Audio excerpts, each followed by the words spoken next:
I'm Rezlar. I'm Frosty. As nobody's really engaged quite yet.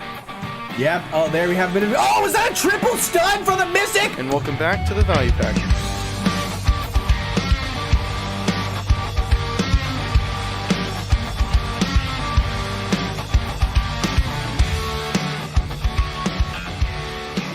And welcome everybody to another episode of the Value Pack. Hey guys, Rizzler from the future here. Realized later on in the podcast that we forgot to do our shout out to our $20 patrons on Patreon.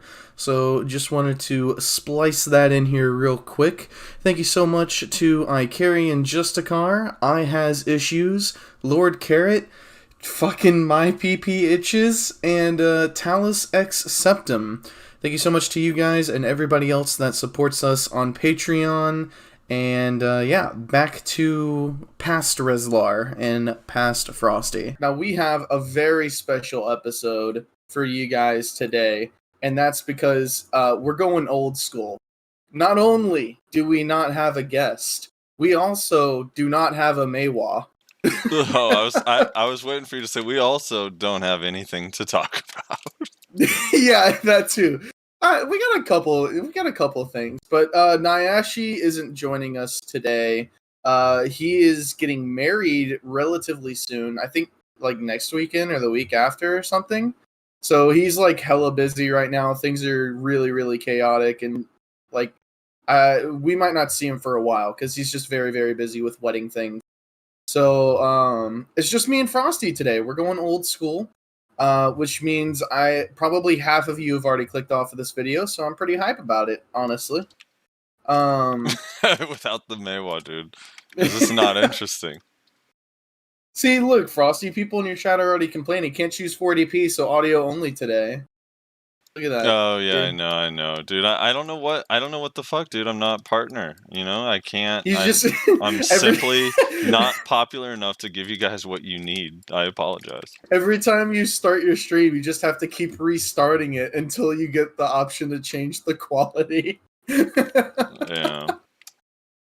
Alright, so we got a couple small things to talk about. We have an ass load of comments from the last episode of the podcast. Thank you guys so much for checking that out. I know it was a really fucking long one, but Kyrene was really interesting, and we had a lot of really good debate and stuff.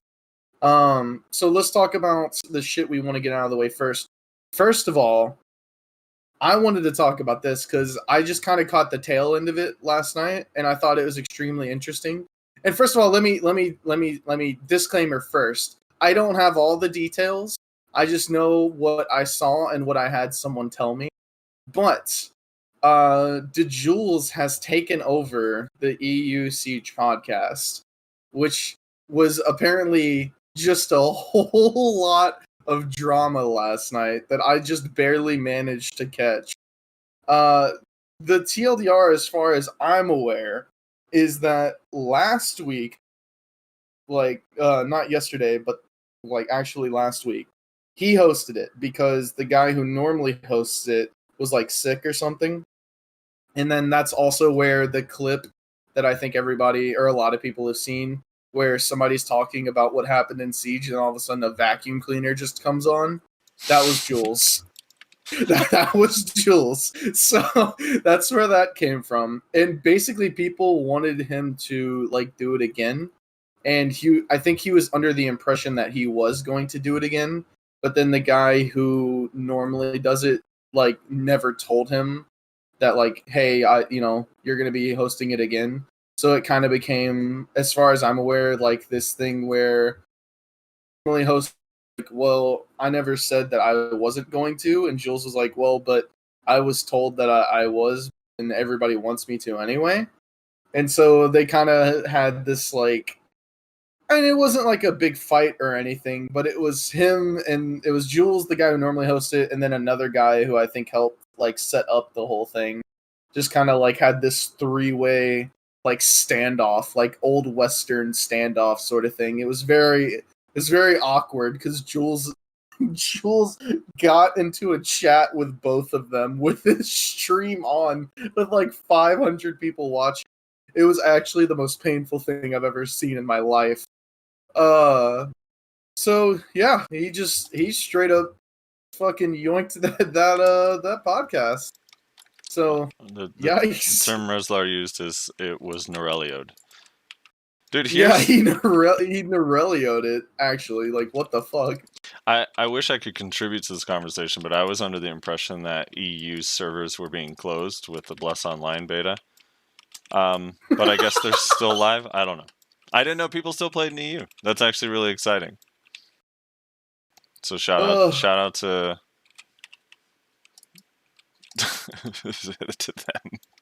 To Bless Online. Dude, Siege podcast drama, man. It's unavoidable, I guess.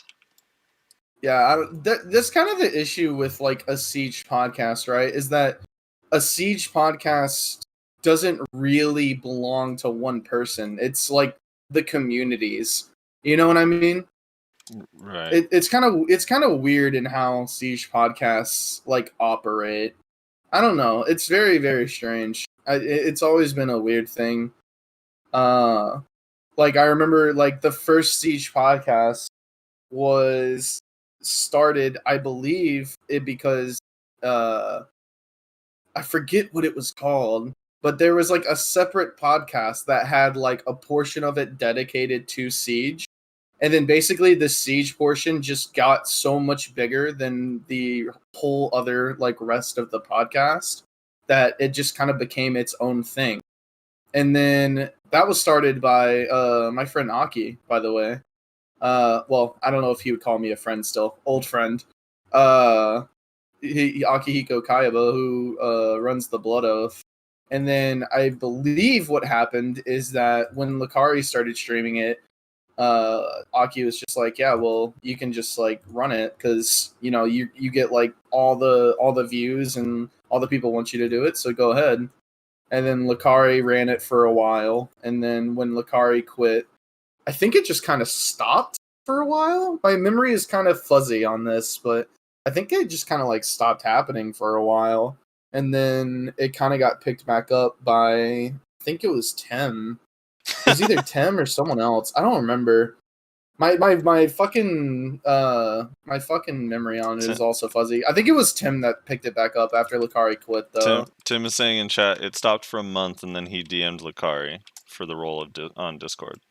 Okay, yeah. So it was Tim who picked it back up, and then so then Tim started doing it after that. But it's always just weird. The Siege podcast is always such a weird thing, and it's good to see that it's not just NA that seems to have drama with it. EU also does, so that's good. So anyway, congratulations, I guess, to Jules for successfully infiltrating. Commandeering is the word. Yeah. For successfully commandeering the ship.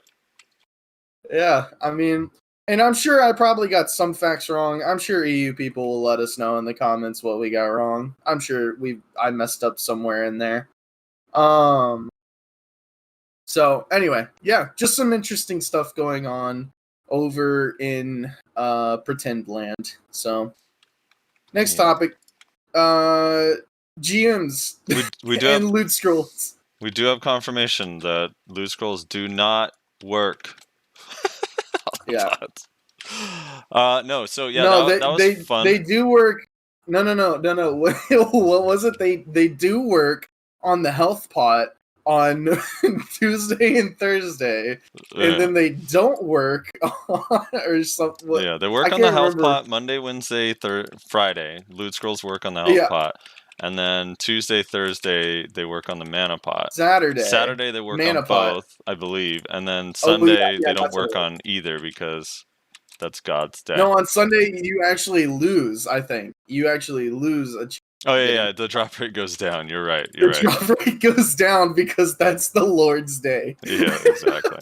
If you have no idea what we're talking about, there was a whole bunch of drama and it kind of originated on Reddit, really. Or I won't say it originated on Reddit, but it blew up on Reddit. People posting fake screenshots, basically, of GMs saying that loot scrolls did not work on the infinite pot pieces. And people were freaking out. People were overreacting. People were acting like this screenshot was the ultimate proof. Just for the record, don't believe screenshots, kids. Like, you should try and get actual confirmation before you grab the pitchforks. So yeah, people were really mad, and then spoiler alert, it came out that they do affect infinite pot pieces. We do have actual confirmation from GMs that they say it does work. But the post that we're specifically referring to with all that nonsense we just said was Moreland posted an absolutely fucking A tier, or I would go as far as to say S tier post on Reddit that was a fake screenshot, just like all the other ones. But it just had like the absolute most ridiculous shit on it that you've ever seen. And that's everything that we just laid out. That the loot scrolls only work on health pots Monday, Wednesday, Friday. They only work on mana pots Tuesday and Thursday. On Saturday, it works for both. And on Sundays, you actually lose a chance of getting the infinite pot piece because that's the Lord's Day and you shouldn't be working. So I know I'm always the white knight in these situations, and it's I wear my title proud. All right. The thing is there's such a strong desire to say, see, these motherfuckers are pieces of shit. When, like, in reference to Cacao or PA, like the whole loot scroll thing, it was just like, see, like, these guys lied to you, made you waste your loot scrolls. Like, this whole, like, I don't know, there's so much like motivation to feel that way. And then I liked too, it was like, well, why then didn't they tell us that the loot scrolls work? Like, wouldn't that have just been easier? It's like, well, because it's a fucking item, and the loot scrolls buff the drop rate of items. Like, it's just like how it is. Like, it's one of those things that it's like, if they released a new accessory, are they going to say, like, somewhere in the notes, like, by the way, this accessory can be dropped with a higher drop rate if you use a loot scroll? Like, it's just like one of those, like, given. Like, that's what the loot scroll's for. It's like a kind of a weird thing to go out of your way to even say it, because it just, you shouldn't have to kind of thing. I don't know. It's fucking weird. So yeah, people got super upset, man. They were like really, really tilted that they wasted. Like, people were saying how many loot scrolls they used. Like, see, I used 100 loot scrolls. Like, we better get compensation. All this bullshit. Yeah, no. You needed those loot scrolls. Although I don't know, man. I got mine without my first piece without a loot scroll, so I don't know but you're why also an RNG carried fuckboy, so no, but I went doesn't and really did count. Mansions with the loot scroll and it didn't work, so I'm starting to think it actually does lower the drop rate. I posted that picture, by the way, if you want to bring it up on stream. Okay. I'll just kind of read it word for word so you can see it in all its glory. All credit goes to Moreland for this fucking piece of art. So he photoshopped GM Rotaz's like name and icon in Discord and says, after speaking with the developers, we have confirmed that loot scrolls do affect potion piece drops, but only on certain days. The health potion pieces are boosted on Monday, Wednesday, and Friday, whereas mana potion pieces are boosted Tuesday, Thursday, and Saturday. On Sunday, loot scrolls actually reduce your drop rate for all pieces. When we asked for clarification on this, the developers told us, and I quote, Sunday is the Lord's Day. You should be resting, not grinding. Yeah, so rest assured, you guys can waste your loot scrolls at Mansions and Blood Wolves and Sheer Ruins. Congratulations. Man. Dude, I'm actually like, I know I haven't put in nearly as many hours as other people, but it's actually so depressing that I've probably already sunk probably close to 50 hours in this point into just all types of loot scroll pot piece grinding, and I haven't gotten a single one. Like, it just depresses the fuck out of me. I'm not gonna lie, man. It's if I just had one piece, that would like so much, like, that would do so much to like reinvigorate my drive to like keep grinding. But right now, I'm just like, Yeah. I don't know.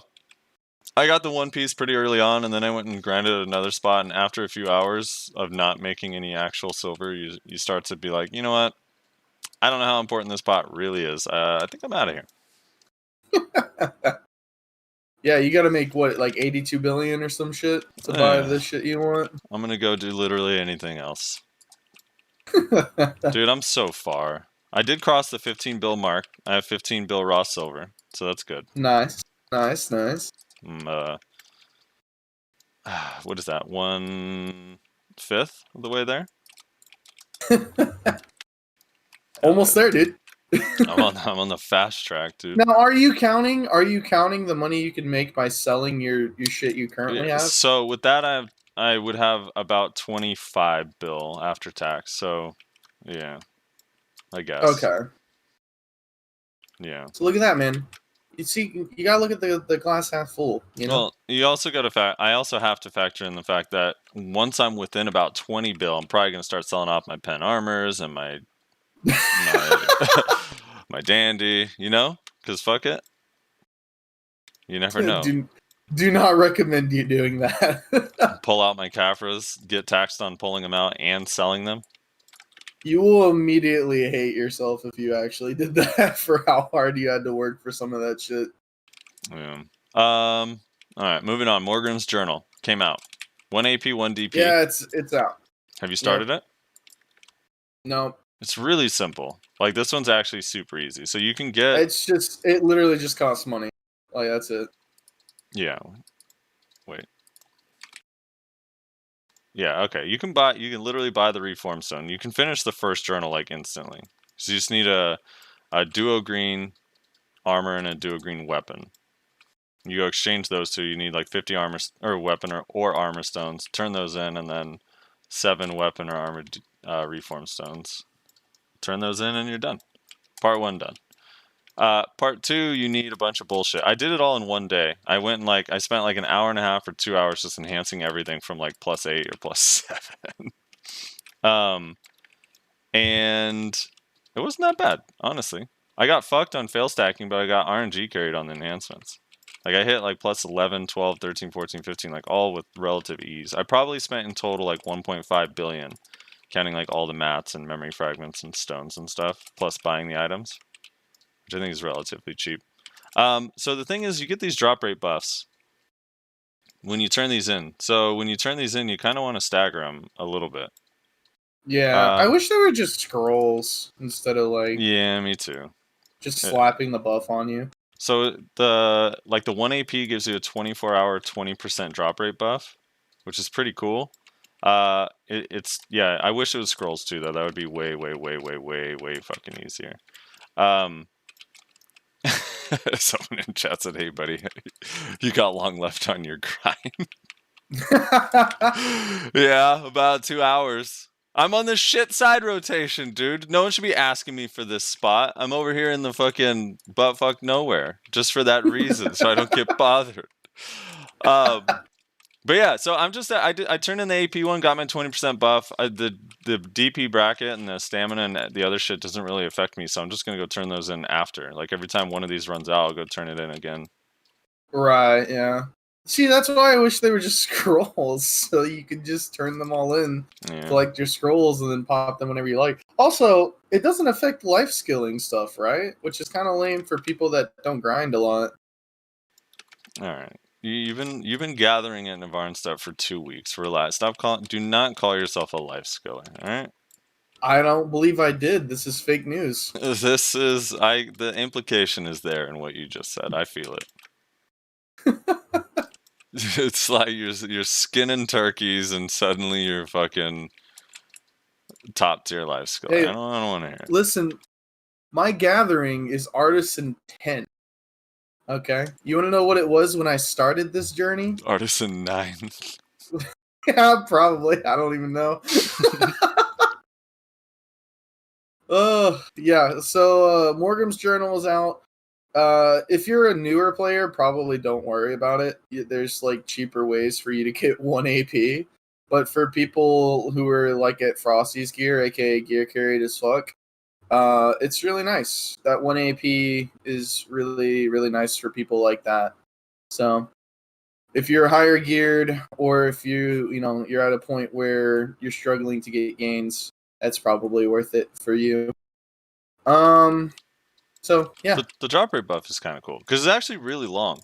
So you get 4 of them. It's like 2 of them I think are 15% and 2 are 20, or maybe one's 10, one's 15, and 2 are 20. But that's like believe they're all 24 hours. So yeah, you run the numbers. What's 72 plus 24? You're looking at 96 hours of pure joy. yeah. Just make sure you don't have a fucking node war to do whenever you pop that shit. 'Cause now you're wasting like precious hours of your buff that you don't get to choose when you like want to use it. You gotta pop it on your grinding ult, dude, that we all have. The grinding ult. Dude, I do have to say, although once I turn in the DP one, it's gonna fuck it up. But I got this nice fat round number now on my gear screen, dude. Now I'm 290, 290, 360. Dude, it actually bothers me. So right now, I have 281, 281, 280, and it actually bothers the fuck out of me. The 280 DP should bother the fuck out of you. Because you can not die... for the same reason that it might bother you then. You could die at Poly Forest, dude. Think about that. You say that, I'm still able to kill people, man. It's fine. The only people that have killed me is like archers or people that like actually just gank me and I'm not like ready for it. Those are the only people that can kill me. Archers kill me because they just run away and shoot me down. And I'm just like, get over here, you motherfucker. Yeah. I don't know. It's that amount of DP. I feel like. I mean, it's already bad enough when you're 297. That's my point though. Is like at 290, at 280. Honest to God, don't feel that much squishier than when I was at 297. Yeah. I mean, I know in Node Wars, like in large scale, like absolutely you would because of just the sheer amount of chip damage you take. But I'm being dead ass serious when I say I feel like it does not affect me that much in 1v1. I'm just being dead ass. Well, I mean, when you had your full gear on in that video that I was fighting you in, I couldn't kill you in one combo. That's later, Frosty. We're not to that one yet. Calm down, jeez. All right. Anyway, stagger your Morgrims Journal turn-ins. The first buff you get from the first book is only 10%, so fucking just overlap it, dude. If you want your AP, you're not gonna grind 10% buff for 24 hours. Who cares? I don't know. That's how I feel anyway. I would turn in the AP. I'm gonna do the AP one first, then the DP, and then the other two. I did all of them. Like a lot of people didn't even like enhance for everything, but I kind of wanted the extra HP and stamina, you know. Hey, I have a question for you. What's up? Is the tent drop buff a scam? I feel like it's a scam. The tent drop buff? Yeah. I used it because I was like, let's see if this is worth it. I used it in Ackman the other day, and it like really did, like, I got nothing. I was like, well, this is a scam. Did you use the 50 mil one? Yeah. I think it's a scam, yeah. I'm pretty sure just grinding with it is like, you have to be pretty RNG carried for it to pay for itself. I only have used the 50 mil one once, and it actually did pay for itself because I got super carried. I used it in Secrea. I was on Arsha, statue room in Secrea. I had a loot scroll up. I popped that buff, Kama Blessing, and I got 2 Tungrad rings straight drops and like 12 black magic crystals. So that, in that case, it worked. But, yeah, I feel like if you don't get the Tungrad ring drops or a rare drop, it's like, no. See, the game actually kind of insulted me in a way because I pumped the tent buff. I didn't get shit, right? Like 5 minutes, maybe 10 minutes after the tent buff ended, the tent drop buff, I got a black shard. I was like, well, ain't that some shit? How is Ackman? You liking Ackman? It's fine. I'm proud of you grinding a high-end spot, dude. I don't know. I'm just trying to... I spent a bunch of money recently, so I'm trying to like rebuild a little bit of my keep for when I feel the need to buy random bullshit that doesn't actually help me. Bencho neck. Dude, I can't. I know it probably upsets you to hear it, but there was a time when Rezlar randomly, like, this is when Rezlar is supposed to be helping me run a guild. The right? only reason this story upsets me is because you always lie about what I did. No, I don't. I am on it. So here's what happened. All right. Rezlar and I, our guilds merged together. Okay. Mina was already on the fucking outs because Ranger got affected so heavily by the CC changes. He told me he can't even grind Gaha's bandits anymore because he has no stamina. So Rezlar is basically like the leader of the group of people that joined in the merge. So I need Rezlar's help because those people respect him, listen to him, and whatever, right? So we're like kind of like co-leading this thing. And this motherfucker sells his tri-ogre ring to buy a tri-benchos necklace because he wants to shot call on his warrior. And at the time, this is too early 2018, where it was like, dude, you're probably never going to get that ogre ring back. It was the worst decision. There was not a single person that said, that's a good idea, Rez. You should do that. Bencho's neck is the way to go. This is where you lie. This is where you always lie when you say that, when you tell this story. I did not sell a tri-ogre ring to buy a tri-benchos necklace. I bought a benchos necklace, a centaur, and 2 cadres. I went full DP. I know. I leave those things out to protect you. I went full DP, and it actually worked. I survived so long in those fights. You immediately hated it, dude. Don't lie. I did, but that was for different reasons. It worked exactly how I wanted it to. I just hated it because in 1v1s I couldn't do anything. Oh my god. It was just funny because I remember we had like a guild RBF like right after we merged, and you actually had a ton of points, and then like a week later you switched to Bencho's build, and I was like, wait, now you're not going to kill anyone. So now you're a wheelchair warrior, because this is before warrior got buffed like massively. Like people don't really remember, but about a year ago warrior got a bunch of buffs that added like the block cancel and a bunch of other stuff. And then they've been tweaked like a little bit here and there. So like the initial changes of warrior were so devastating for you that you felt the only way you could deal with it is with a DR build. It's like, yeah, I get CC'd out of everything I do, but I'm gonna live through it. I don't give a fuck. It's also super funny to think about like all those DP accessories, how bad they are compared to actual just pen armor. Oh yeah. But dude, like at that point in time, like pen was like a figment of everyone's imagination. Right. Like people, I remember at the time, like people were like, yeah, I'm never going for pen. Like, why would I ever go for pen? That's like way too dangerous. Like, I can't lose my tets. I remember people thought pen at like 110 stack was a 15% chance. I swear, like I know, right? That was people's theory. It's like, dude, it's a 15% chance to fail or to succeed, and it's like, fuck, man. Even that seemed low too. It's like, oh, that's crazy because you go back down to try, and it's so hard to get the tet. Yeah, it was fucked. Oh shit. Yeah. Oh, good times. That was when the game was good. Not like today.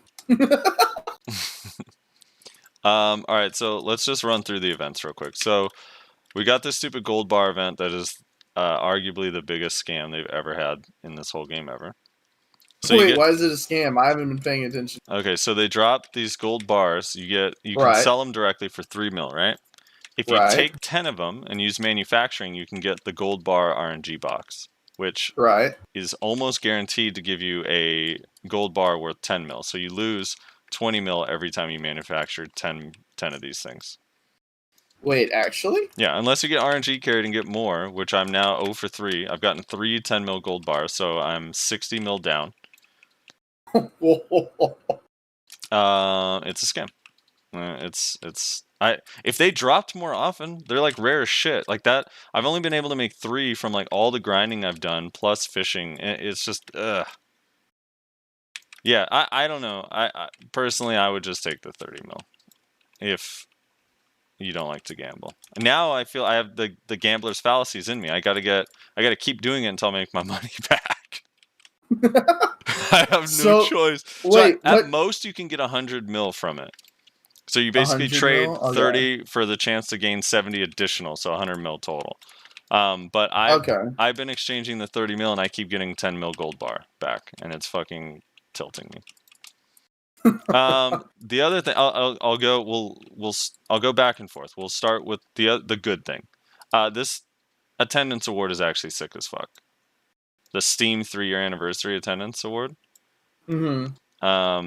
I think is really, really fucking cool. The discount coupons on it are a scam, but everything else is pretty cool. Free fail stacks, old moon book, a free pet, fine accessory box 3. We get a free maid at the end. We get Shikatsu shiny box, Shikatsu normal box, a couple shining adventure box, and this radiant adventure box, which is almost guaranteed to give me mount skill reroll coupons, which tilts me, but it's fine. I feel like I usually get pets out of those fucking things. Yeah, well, do you have tier 4 pets? Yeah, I do. Oh shit, dude, that sucks. It does. It really does. I mean, if it's a listable pet, it's not so bad. Out of like every RNG box, I keep getting pets. I'm like, ugh. Yeah, I always get mount reroll coupons. It's pretty cool. Which, by the way, I've had my tier 8 for probably, I want to say 2 full years. So anytime we've gotten mount reroll coupons from whatever, or if it came in a bundle in something, or like I've only like gotten them for free. And I have 31 fucking hope stacks on 2-seater. It's pretty fucking cool, dude. From fucking event mount reroll coupons or scam boxes. Yeah, so that attendance reward shit is kind of good, and that's like separate from the normal one that we always get. See, I actually resets next week. I actually intentionally don't want to get 2-seaters, so I don't have to deal with people asking me to take them places. Well, I don't mind. I mean, I don't mind people hopping on, and I'll be like, all right, well, here's where I'm going the opposite way, so get off. I also don't want to contribute to the problem that I have every node war ever, where I spawn and I try and hop on my horse, and because some dumbass left their horse with 2-seater in the goddamn spawn, I can't jump on mine. Yeah. If you do that, you're actual scum. By the way, let's just get that out of the way. There really is nothing worse than respawning and you're trying really hard to get back so you can help or whatever. You have your ult. You're like, dude, I might be able to save us, and you hop on someone else's horse for a second, and you're just like, dude, fuck! I should have just walked out and whistled. Yeah, you have to get off, you have to run outside the base, you have to whistle, and because you're too close to the horse, it doesn't just teleport. You have to wait for it to slowly walk over to you. It always glitches out halfway and just teleports anyway, and it's like, well, why didn't you just teleport from the start, you dumb motherfucker? Oh. Or you get bad RNG, or you are conscious of that, so you're like, you know what? I'm just gonna play it safe. I'm gonna walk outside the base. I'm gonna whistle my horse, and 9 times out of 10, the horse will teleport. But the one time when you really need it there, for some reason, he can't figure out how to get around a barricade. So he's just sitting there walking next to me, but I can't hop on him. I'm like, dude, are you kidding me? And then I have to run like far away and then whistle him when he's not on my screen to get him out. Yeah. Ugh. Or even worse, whenever you walk out, right? Your base is like cleared, right? Your base is at like 30%. The enemy base also at like 30%. You're trying to get back there as fast as you possibly can. Your base is trying to rebuild. You run out. You whistle the horse. Right as your horse is running out, cannon lands right on it. Now you got to wait for a 5-second stun animation. It's oh god, I hate it so much. I hate horses in this game, bro. They're so bad.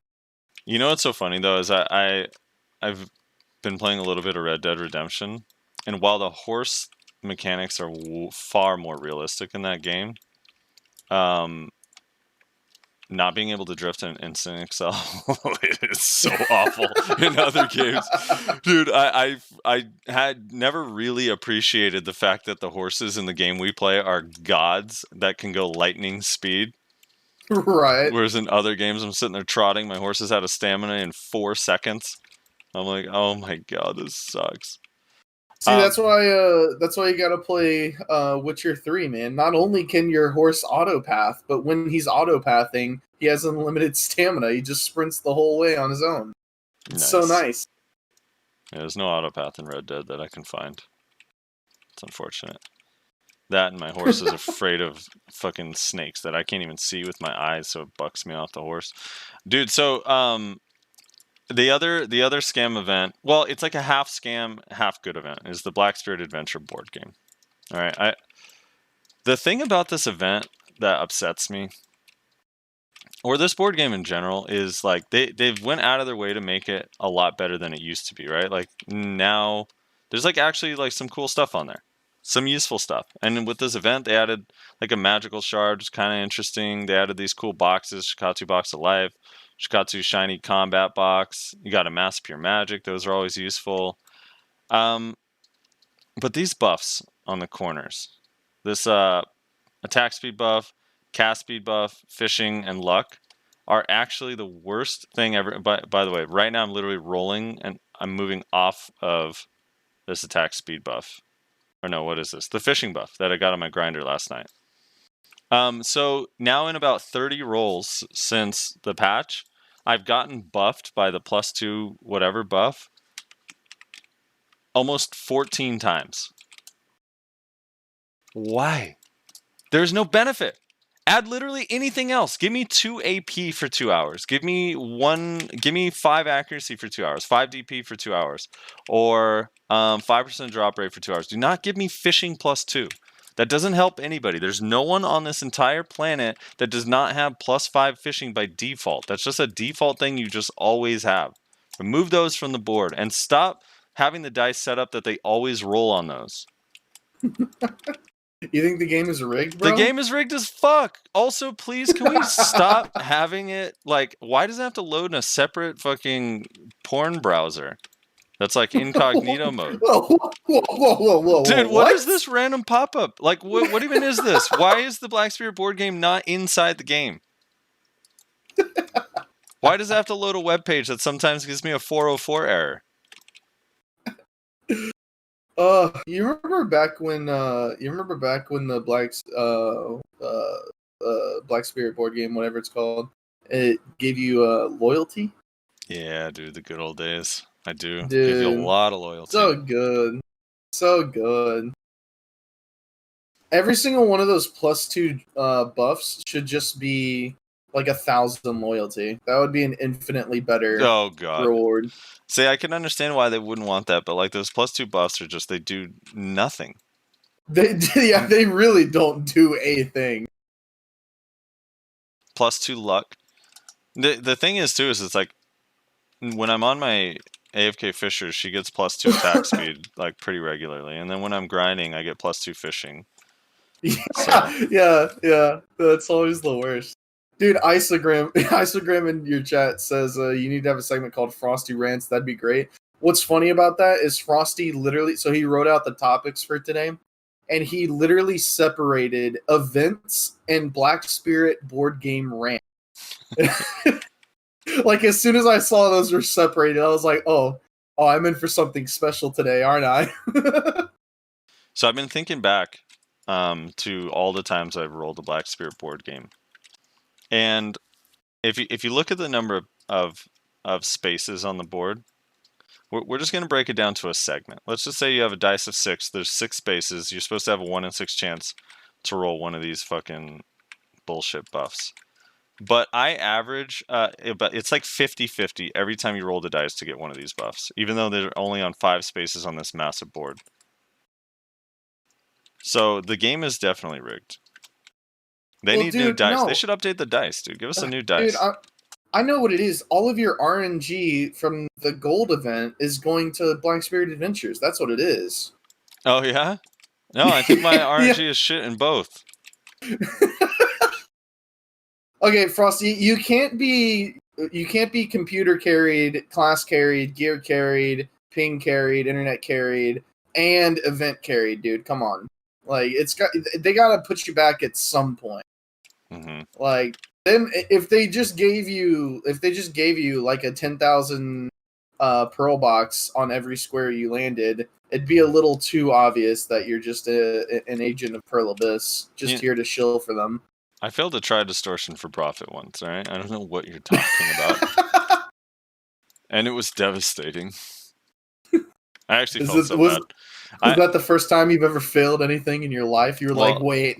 I really only wanted to go for duo, but stupid bear, after I hit the duo, was like, dude, you got to go for try. Your luck. I'm feeling it. And I went for try. Wait, which bear? Bear. Not scared bear. Bear. Bear Bands, Gay aka bear. Damn Sweat. Yeah, Gay Bear. So he was like... Okay. So your first mistake was listening to Bear. Dude. And then after he made me enhance Tungrad rings to try to make up for it, I went from having like 1.1 bill and a duo distortion that I could sell to having just no money at all. It was fucking awful. So yeah, I feel like and my luck is bad sometimes, dude. All Only when you listen to other people. That's true. When I do my own thing, I'm trying to think, like, what is your worst streak in BDO? Like your worst like enhancement streak, your worst streak of luck.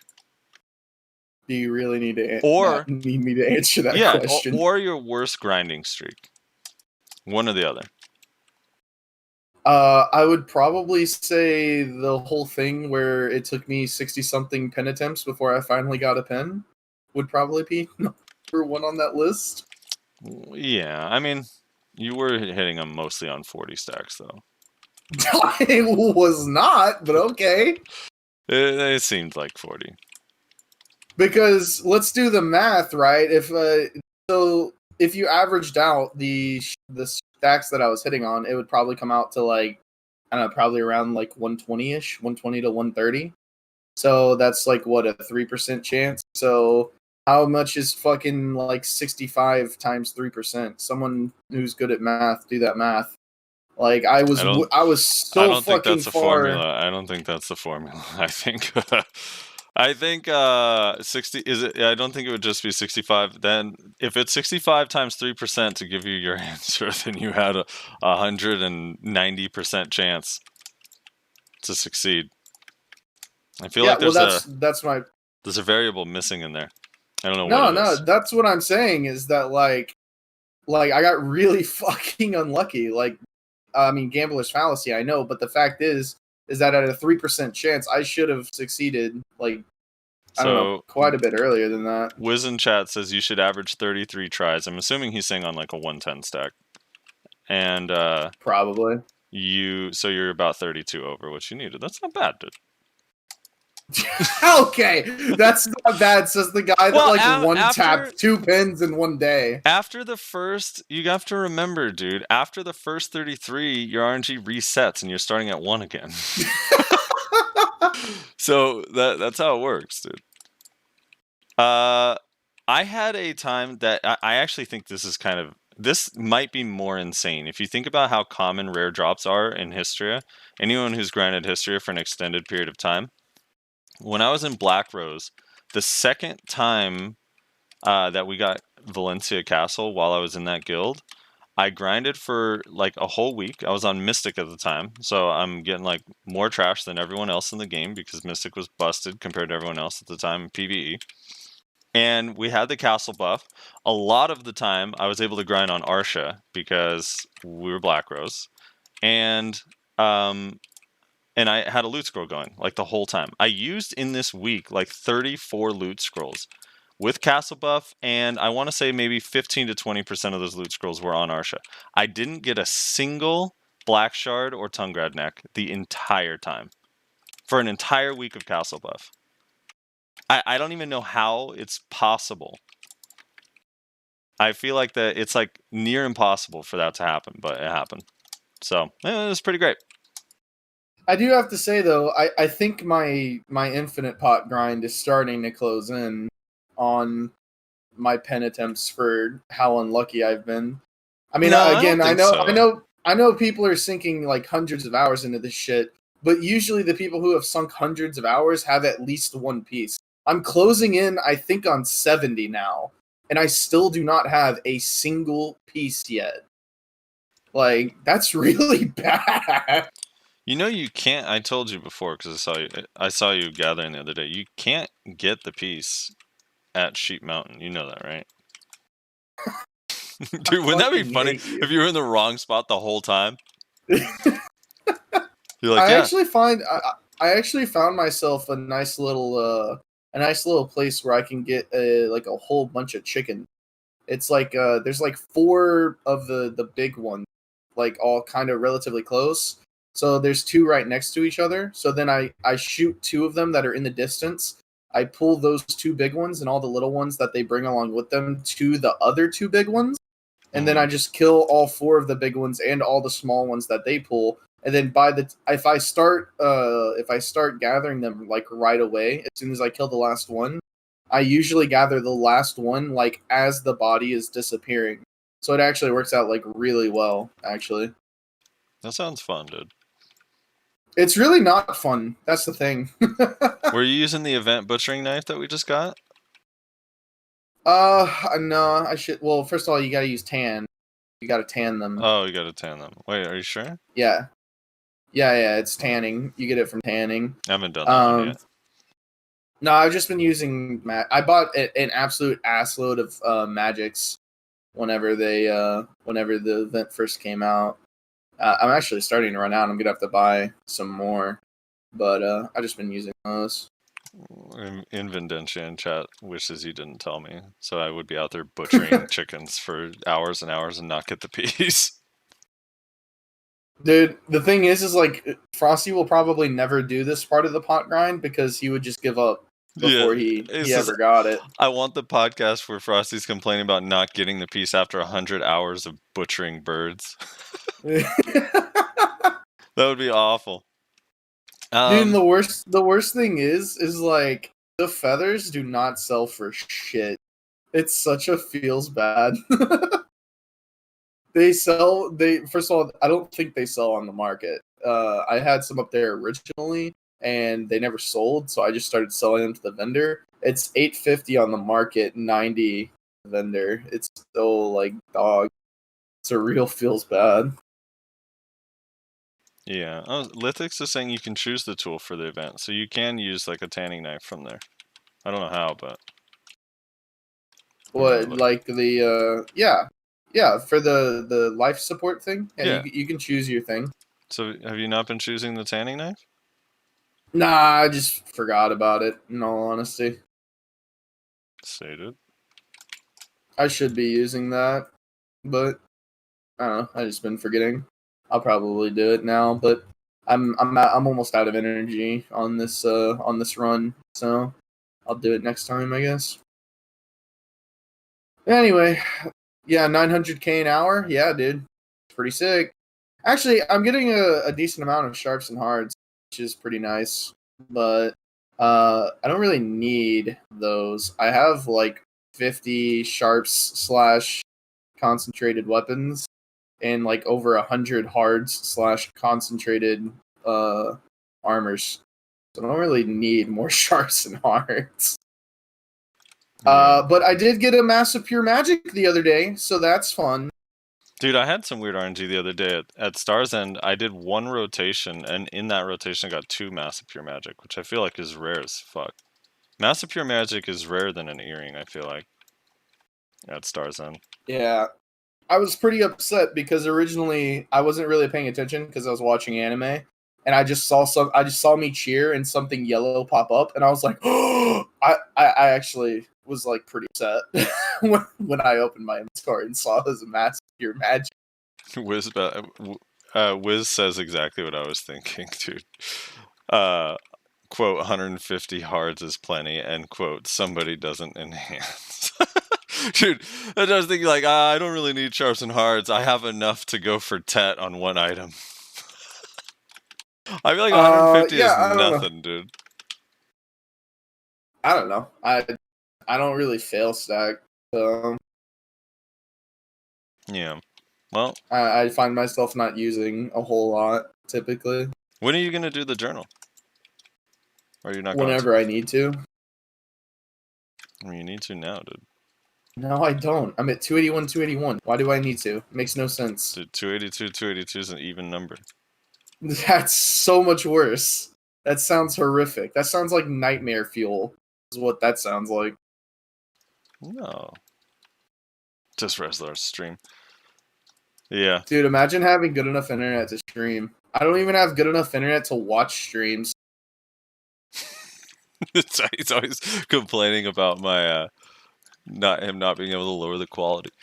All right, let's move on. Let's go Shai music. All right, so wait, let me switch characters real quick.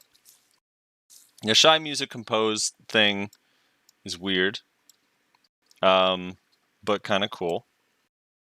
And I was watching Norelio's stream the other day, and there were these Shais that were just playing random music around him, and it was like fucking like JoJo's theme and like all kinds of like different like reference things. It was hilarious. yeah, so if you go to this music album thing, you can make stuff. But you can also like compose or whatever. You can go to the album search. Dude, people have made some really fucking cool stuff on here. I was listening to like, I don't know, there's like a Pokemon theme song, Eminem Lose Yourself. Like people are making some funny. Like one of the ones that sounded really crazy is the Pirates of the Caribbean one. Which was kind of cool. Hold on, let me see if I can find. There's a Final Fantasy boss battle one. The problem is I don't know if it's going to come through on the recording. So I downloaded one that someone was kind enough to make for me. Or maybe it wasn't for me, but themed around me. So my band that I play in has a song called The Flood. And this dude made a Shai cover of it, and it actually sounds kind of cool. So I'm going to play this real quick. Hold on. I'm hoping it actually comes through. We'll see. We'll see what happens. Fingers crossed. Let me know if you can hear it in this stream or whatever. But Rez, you probably won't be able to hear it unless you listen through the stream. So here we go. Oh nope. Here we go. So there's a shot. I think it's just the bongos and flute. Or no, lute.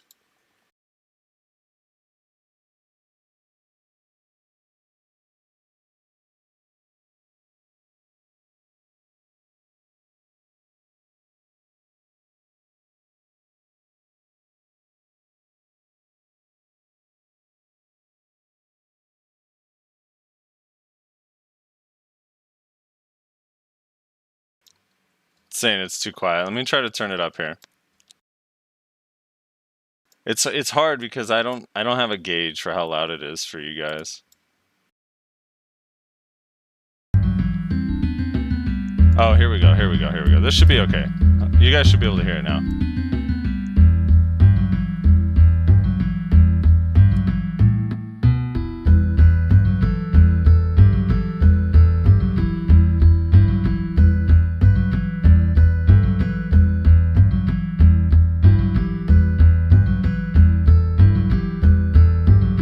It's got this cool little transition too.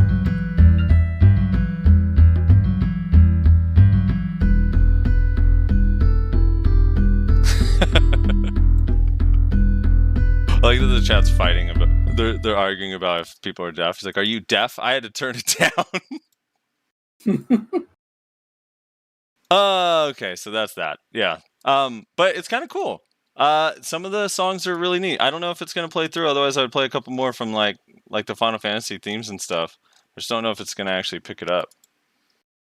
But yeah, listen to some of those. Baby Shark. There's like a million Baby Shark like makes or remakes, whatever you want to call it.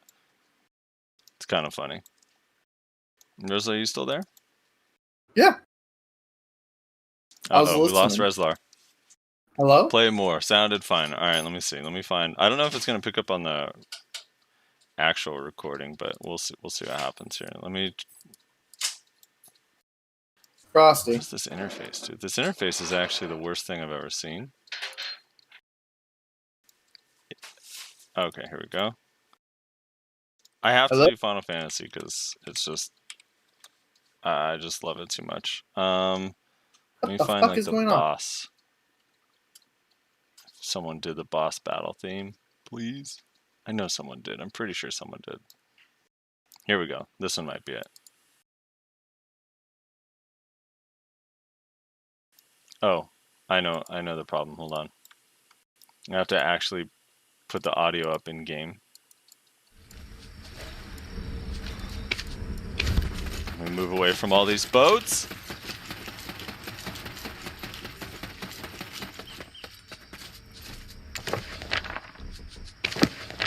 I like that it makes like paper and page noises.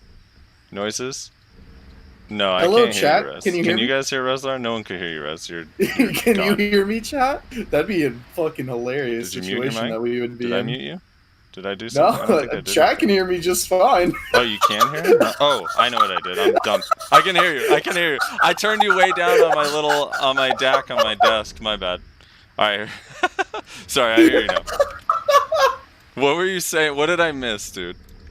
You're back. I had you completely mute. I have a little volume control on my desk that turns down like Discord specifically, and I had you literally muted by accident because I wasn't paying attention. I was like, wait, like someone in stream was like, I can hear Rezlar. I was like, wait, what the fuck is happening? All right, hopefully this is the song I was thinking of. Here we go. Yes.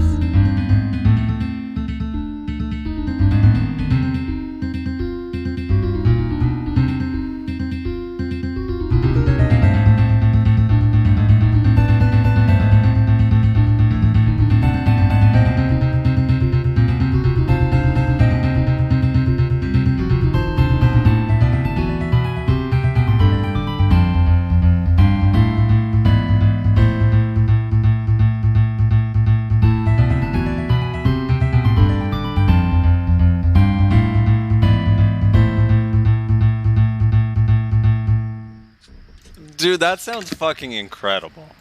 That sounded so cool. I think that was hard, because I've been told that it's like actually really, really fucking hard to work with the interface, so that probably took some time. Really? Yeah, I saw, I think it was fake messing around with it. It didn't seem like it was that hard. I don't know, I haven't done it yet. Yeah, maybe not, I don't know. This guy, nobody in chat said it was like kind of hard. Fair enough. Madoshi can't hear you, Rez, because he muted you. I don't know how he was able to granularly mute just you while listening to the stream, but that's actually incredible. That's incredible. All right. So yeah, that's Shai music, and that's all, dude. Reza, I missed you for a few minutes there, dude. I'm sorry I turned you all the way down. You fucking muted me, dude. What the fuck? Okay. I guess that's it. Like, we just have like comments. There was not a whole lot of stuff. Global Labs didn't really have anything this week. Not anything. Hold on 1 second. Let me try to get. All right. We didn't really have like too much going on this week. Global Labs didn't do shit, and our patch didn't really give us that much stuff. There was nothing major or anything. So, yeah. Comments? Yeah, let's do it. All right, give me just 1 second. I'll be right back in 1 second. I need like 30 seconds. All right. So I didn't TLDR any comments because we knew that we weren't gonna have a guest this week, and then especially whenever we learned that Nayashe wasn't gonna be here this week, I figured we'll just leave comments in all their glory for this week, so we can try and fill some more time. So no TLDRs this week, but I'll be TLDRing posts again starting next week. Also, if you guys haven't checked it out, last Wednesday I uploaded a video, Choice and Frosty PvPing in open world. I synchronized. They were both streaming whenever it happened. So what I did is I synchronized the fights on both of their streams, and then basically had Choice's. For the most of the video, it was Choice's face cam and audio with Frosty's footage, like gameplay, which I think it turned out very interesting. It made for a pretty interesting video to kind of see Choice talking about, and in all honesty, mostly complaining about things that Frosty was doing. I don't know, it kind of made this weird, I don't know what the word I'm looking for is, but like like fucking cross-examination, I guess. I don't know, it's just super interesting. And at times I put in some of like choices footage for certain things. Like whenever he would complain about like desync or something, I would let his footage show so that you could see what he was complaining about. Or I would have Frosty's voice come through because he would be complaining about how Choice is gear carried and he's actually a really shit berserker. I did and, all of not those things. ever do that. That is such a lie. I also defended Choice. And you know what? This whole video is just Zerker propaganda. That's all this is, dude. I left in the part where he said, actually, I think Choice is a really good Zerker. I put that part in. Mm-hmm. So you're welcome. Thank you. So we're not going to read all the comments on that video, but I thought it would be fun to pick one comment that we both really like and then kind of showcase that comment. So one thing I want to address first, there's a lot of hatred for Choice in the comment section of that video. Guys, don't hate on Choice just because he's geared to the fucking teeth. Like, Jesus Christ. Like, some people were generally, like, really, like, upset. Like, it's okay. Here's the geared. thing. It's fine. I've noticed in this game, you're either like Yo Fam Steve and you're the best, or you're absolutely dog shit. Like there's no in between. Like you can't be like Choice is a pretty good Zerker. Like he knows the class really well, and yeah, he has a lot of gear and he's been playing a long time. He has like muscle memory on the class, but like he knows how to play this class. It's not like that. I have fought Zerkers that literally like there's a lot of this fight. Like you know how hard this matchup is fucked for Zerker. Like just straight up. And there were long stretches where I could not CC him or he caught me. Which is like, there's definitely Zerkers I fight I have fought Zerkers in Siege Guild that are supposed to be like super good, that were like trialed me, that like literally don't touch me for like 40 minutes. So yeah. He is actually pretty good. No one's saying he's the best Zerker or anything, but like everyone's acting like, oh, he's so shit. Like, no, he's not. He's really not, dude. Yeah. So my favorite comment on the whole video was I don't remember. I don't have the comments in front of me. I don't remember it verbatim, but it was something along the lines of I give this thumbnail an A+, which I'm glad you can appreciate my handiwork. That took about 15 minutes in paint. And I'm glad somebody appreciates it. You know, I worked very hard on that.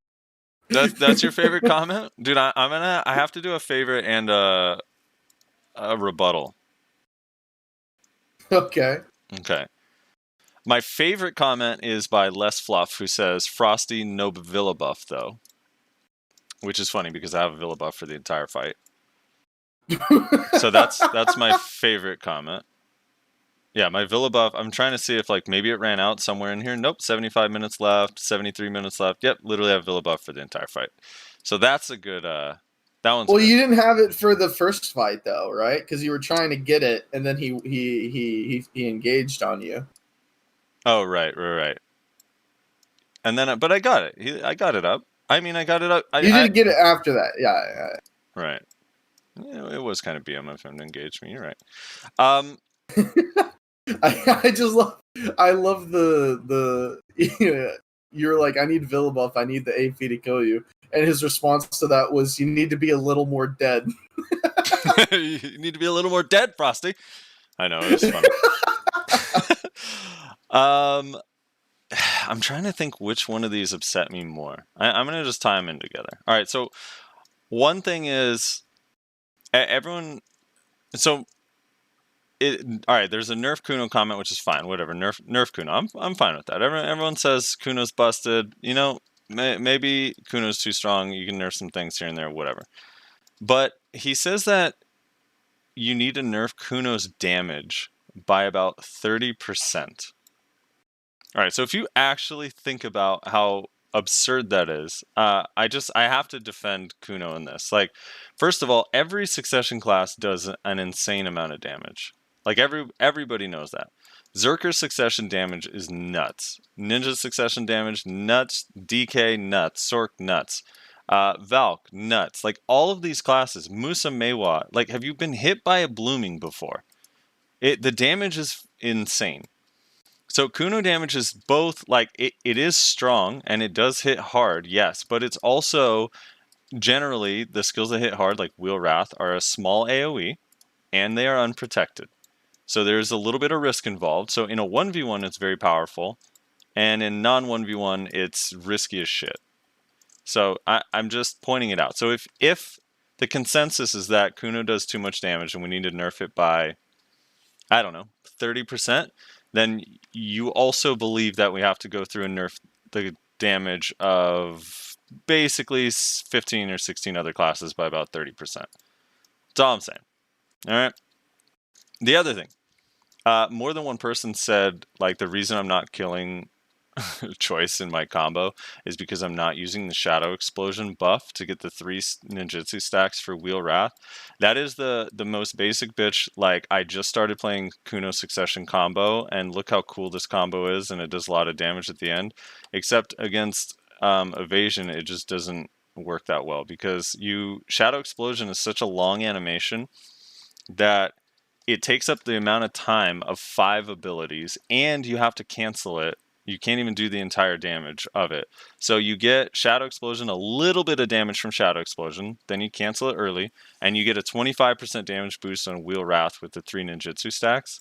That is not worth the trade-off of not being able to use Shadow Slash, Hard Aiming, Fatal Blow, Flow Fatal Blow, Crescent Slash, and Foxclaw.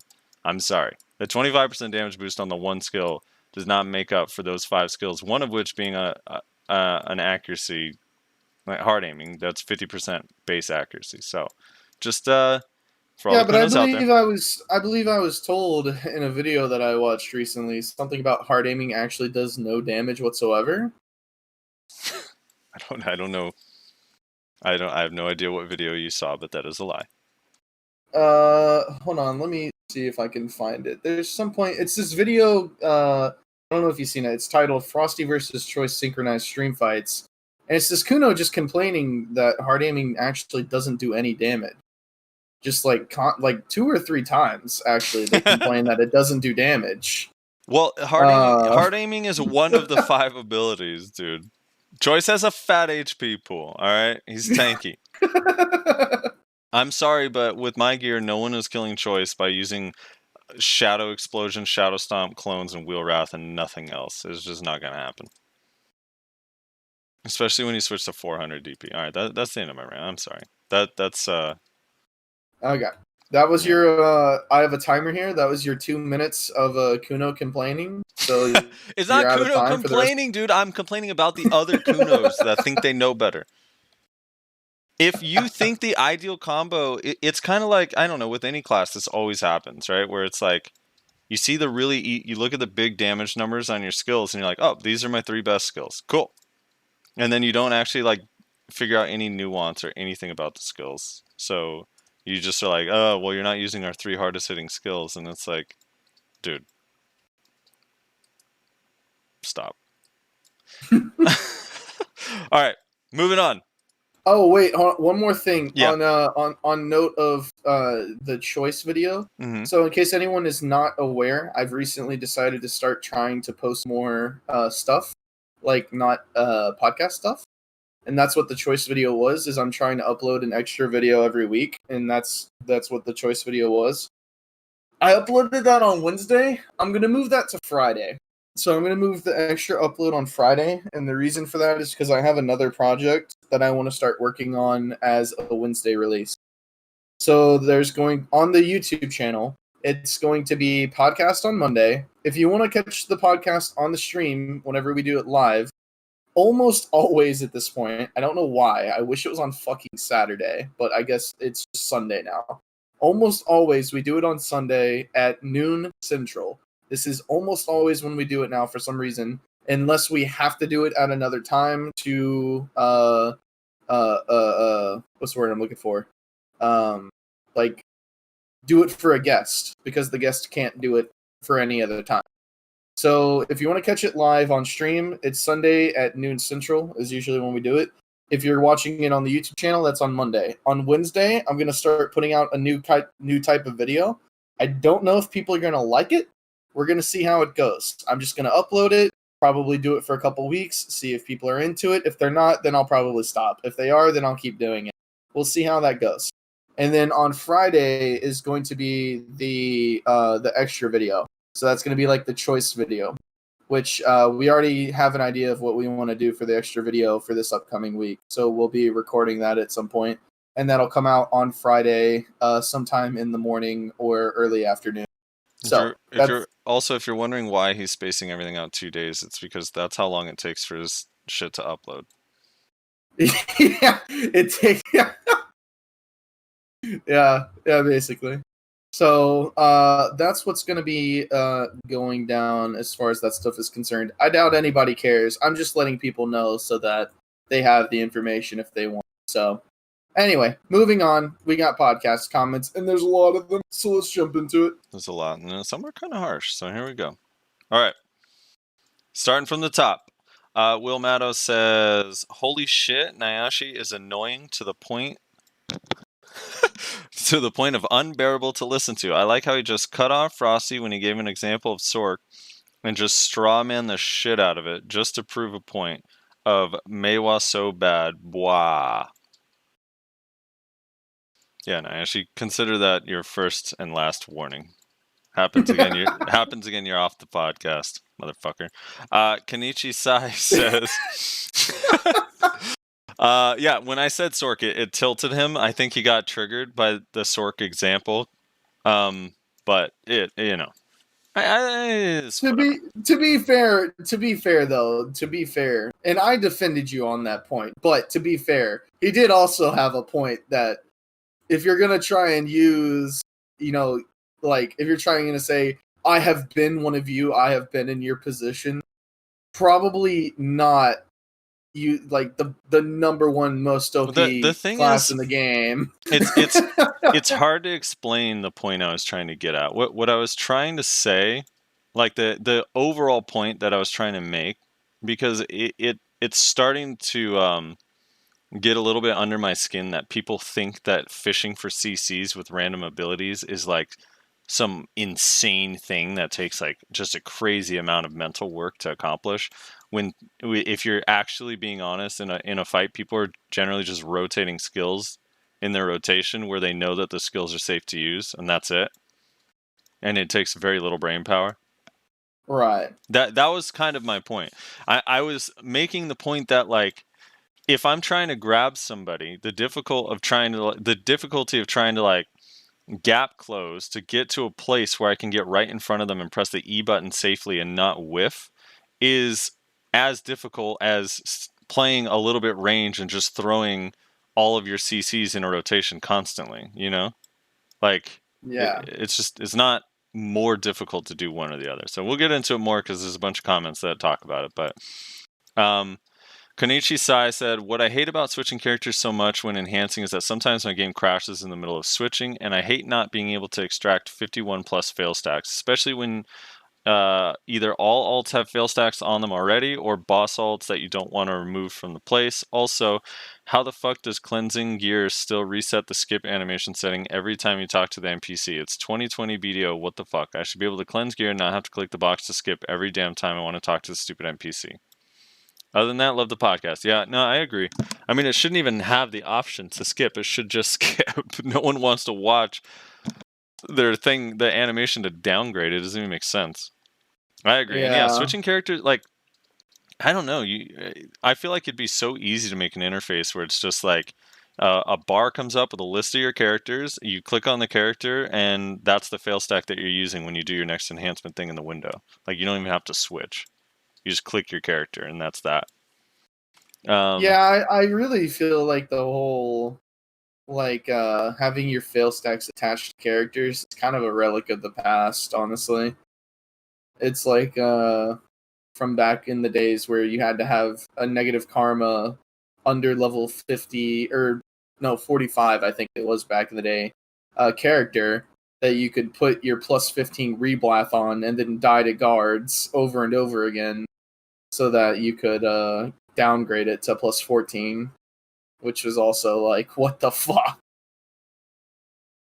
That At least that was fun and challenging. That was neither of those things. You take that back. It's Pride says, imagine being mad that people need money to sustain themselves. I legit have made this podcast last a week by listening to it when I shower and bored. I do that to make it last until the next video. TLDR, people putting out 2 to 3 hour podcasts a week for free. Kind of funny that someone is greedy and wants every last second of content someone makes, all while calling the person they're watching greedy. Interesting. Oh, he's defending me. I thought he was mad at us in that first sentence. He's defending us. Yeah.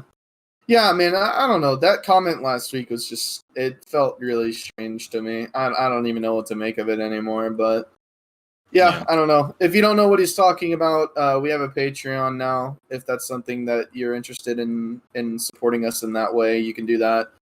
We have different tiers with different rewards. One of the rewards is an after-hours show. It's like, I think we've done 2 of them so far, and I think they're both around like 25 or 30 minutes. So it's literally like 20 to 30 minutes of extra content that we record specifically for Patreon after the show is over. So that is that's something you're interested completely in. unrelated to the podcast, basically in any way. Yeah, it's literally like, it's just like, all right, so what do we want to do? I don't know. How about this? All right, cool. Let's go do that. And then it's just us like fucking off for like now, 20 or 30 minutes. If it was like, if we had a segment in the podcast, I was like, all right, everyone seems to really like this segment. Let's cut that out and charge for it. Then I could see the argument. But that's not the case. Yeah. So, Nick, also, yep. I was thinking about this. I'm gonna check with the people who are already subscribed, who have already donated on Patreon to make sure that they're all cool with it. But I was thinking at the end of a month, I'll post in Discord like a poll basically, and we'll release one of the 4 after hours videos publicly for everybody to have. So it's like on the 1st of next month, I'll say, okay, here are the 4 after hours videos we did. Which one do you guys want? Like, of these 4, like just titles only, and then whatever people pick the most, that's what I'll release. But I want to make sure that the patrons are okay with us doing that before I just go ahead and do that. So, because ultimately they're the ones who paid to like exclusively have that content.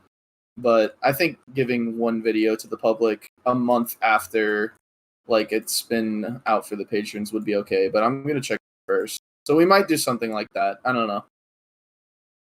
Right. I just sent my girlfriend a text that said I love you, and I accidentally put it in the group thread with my sisters, and they both said I love you too ? Yikes. Nick says it's nice to listen to someone who actually knows something about Musa / the game in general and not shaky bait. Like, always got to tear someone down with the compliment, you know? Yeah, like, whoa, dude.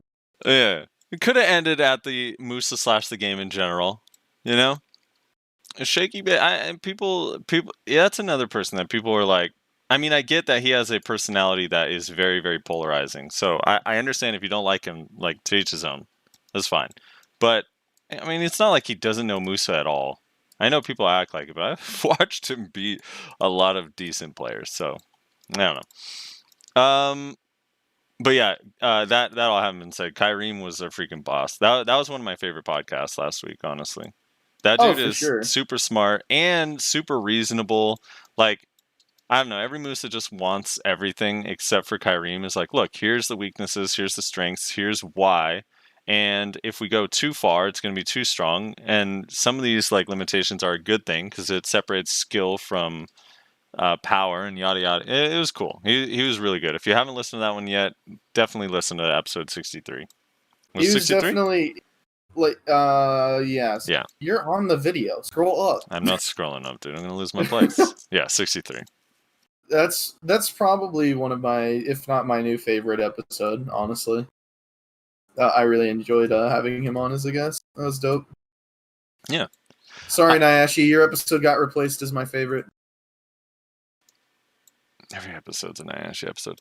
Hadouken OCX says, guys, don't worry about it. CC or PvP or grab or PvE or even RP. Ew, RP, Pepe hands. sad face with an open mouth. We will get soon Crimson Desert, then BDO can rest for good. This is true. This is true. Crimson Desert shall fix all our problems. It will be our savior. I don't think we're getting Crimson Desert anytime soon, I'm going to be honest. What are you talking about, dude? 2025, right around the corner, dude. What are you talking about? I like that Crimson Desert, like, they showed us a teaser for Crimson Desert, and it was just stolen clips from Red Dead Redemption 2 and called it an expansion.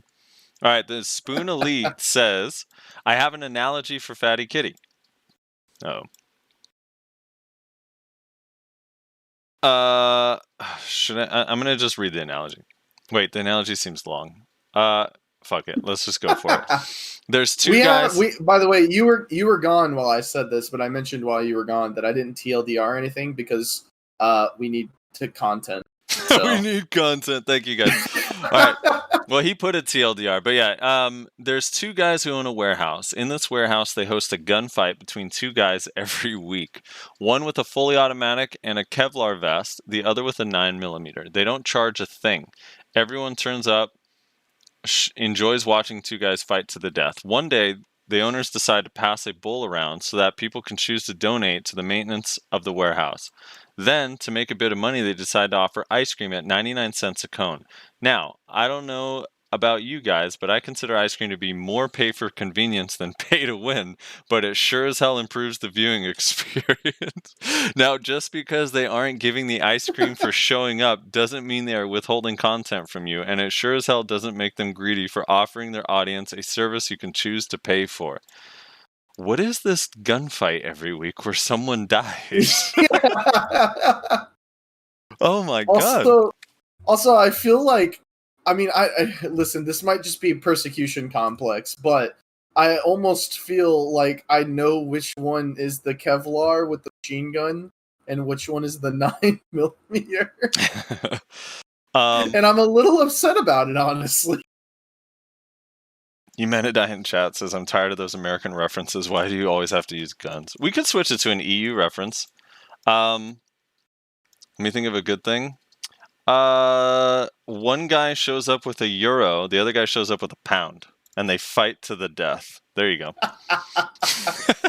Lost Soul says no. One guy shows up with a van, and the other guy shows up with just acid. How about that? Yeah. No, a Fiat, dude. He shows up with a Fiat. Lost Soul says the new class looks more like a pirate or like an outlaw rogue in WoW. Yeah, I could see it. It has a piratey vibe, but it's in the desert. That's the only thing. Desert pirate. Yeah, desert pirate. Dancing Sword says, I love the idea. I just had a revelation. Is a desert pirate just a bandit? Well, I mean, I feel like bandit is way more vague than pirate, right? Or no, I guess not. I guess they're both. It's a land pirate. It's a land pirate. A bandit is a land pirate. Holy shit! I don't see how. I thought a pirate was someone who steals music. No. You're thinking of actual scum. Yeah, that's what those are. Torrenters. Dancing Sword says, I love the idea. Yeah, that's the other thing too. If you have a problem with our massive paywall, dude, just torrent the extra stuff. Just torrent. You could just pay one of the people, one of our patrons, to re-upload. Yeah, there you go. Dancing Sword says, I love the idea of the 50 DR bonus for not being CC'd on the front lines, maybe even just for block. It could be like a Node War Siege passive that you also rank up. Other classes could have certain passives for war specifically. What is silent chat? And he also asked, what is silent chat? So, because you can't hear the chat and we have to read it, we call it silent chat. And then for some reason that also, because of the Chad meme, we changed it to silent Chad. So they're saying, like, Nayashe's usually saying, silent Chad is making fun of you because of blank or whatever, and he'll read what they're saying. Well, I think when Nayashe very first referenced his chat on, like, the very first time we live streamed it, he called it silent Chad. and we laughed about it, and then now we just kind of interchanged the two. Yeah, it's Silent Chad, and it's basically when we record the podcast, we're usually streaming it live.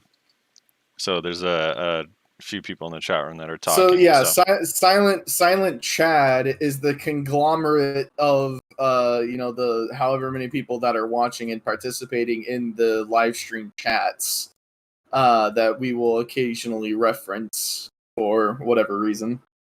Yeah. Ignore the name says, hey, my buddy wants to know if he plays from EU to NA with 120, 150 ping, could he still be able to do good in 1v1s as such?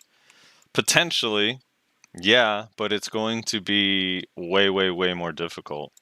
I only know one person that plays from EU that's actually super good, that guy Multimeter, Dark Knight, and he's like one of the best DKs, but outside of that, like everyone else that plays from outside of the US, it's kind of rough, so I don't know. That's 50-50. I know a lot of Australians that are pretty damn good. Yeah, that's true. The place has good internet, dude. Magu says, that was an amazing podcast. Thanks, guys. As for Musa, I too think Musa's suck is balanced at the moment. It's just the other classes are in need of some nerfs rather than Musa needing a buff. No. Yeah.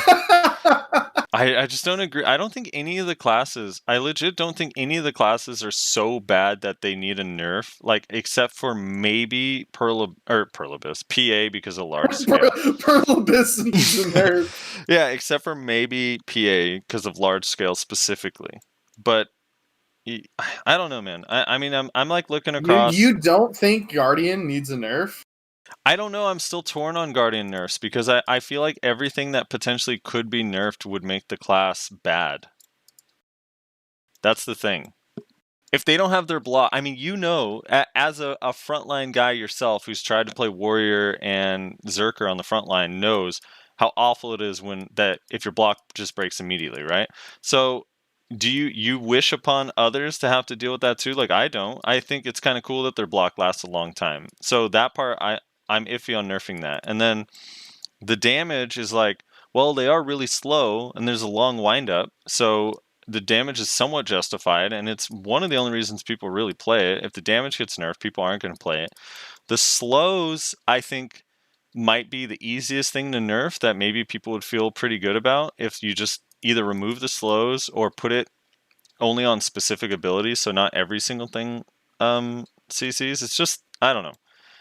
Cooldowns, yeah. Cooldowns might be the best thing. Like if some of the big hitters had a longer cooldown, yeah, that would help. So they're not just rotating the shit like super quickly. God Incinerator is kind of insane for what it does. The Shift F, I don't know the name of it, but the Shift F where they kind of swing their shit around, that one's kind of insane. Mm-hmm. Obviously, everybody talks about it. The grab is like nutty because you grab someone, you use one ability, and then it's off cooldown again. It's like, what the fuck? I actually have a question. What do you think is worse? Because I was looking at God Incinerator, and there's actually another skill it reminds me of that lately people are not complaining about. But I'm kind of curious which one you think is actually a better ability. God Incinerator or Kuno's Spin Spree. Because they both have roughly the same AoE. They both are super armor, deal damage, recover HP on hit, and they both have a really low cooldown. Which one's worse and why? I think people have such an issue with God Incinerator because it's such a powerful protected AoE skill on top of all their other powerful protected AoE skills. Whereas, like, Kuno, like, yes, Spin Spree is pretty strong, but first of all, Kuno's not as tanky as Guardian. I mean, unless the Kuno is just, like, full evasion meme. And then also, like, they're not going to go from a Spin Spree into a Guardian Shift F, you know? Like, it's not... Like, God Incinerator on its own isn't necessarily, like, incredibly powerful. It's the fact, I think, anyway, in my opinion, that in that class's kit, it's just kind of insane. like with that on top of everything, basically. Yeah. You know what I'm saying? Yeah, I got you. I mean, yeah, someone the range isn't quite the same, but it's pretty close. I guess yeah, Guardian is a little bit more tanky just in its own right. So there's that. I don't know. I guess maybe it's the preceding skills before and after. After spin spree, you're not really worried about just protected damage from a Kuno. Also, like I don't know. I never see Kunos diving into a group and then spinning. That never dude, happens. the people, if you play Kuno for a little while, that's what everyone tells me happens. It's like, okay, here's what this is all every Kuno does is brain dead. You're in concealment, and then you spin, and that's it, and everyone dies. Like, yeah, no, that does not happen. That's not how it works. No one's even in concealment. All right, hold on, let me calm down. Nobody. Yeah, you already ran out of your yeah, Kuno complaint time. I'm not so. ranting today, but just as a PSA for those who say all Kunos do is spin when they're in concealment, no Kuno is ever in concealment in awakening stance. So that is physically an impossibility. That's all. All right, moving on.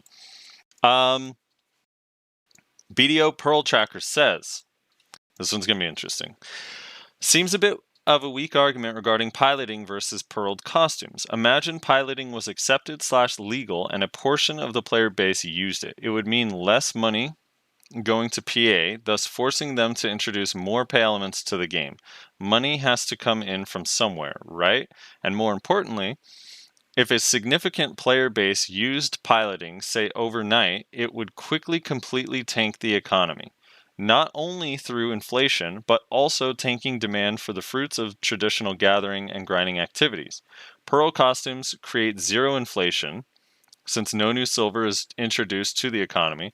It just shifts player hands, and it subsidizes, I think he meant subsidize, said subsidies, PA's income. The ability for those who want to do it, Pearl costumes, literally creates a continued demand for regular players' in-game activities. All right, so I'll go first and then you can go. I do think that you make some very fair points. One of the things is you're like arguing our argument, but based on like the assumption that we would want it to actually be an option in the Pearl shop. My point was it is not available for everyone. So it is even worse. It is even more of an advantage for players that use piloting because a lot of players like myself are not going to use it because of the risk involved, right?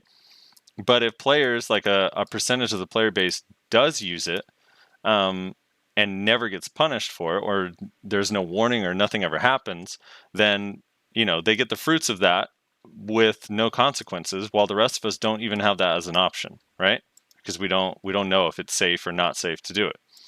So my point was in that example of like it should just be in the Pearl shop if they're going to support it, is that way everyone can do it and no one feels uncomfortable doing it, right? I'm not saying that would be a good thing to have it in the Pearl shop. I think it just shouldn't happen anyway.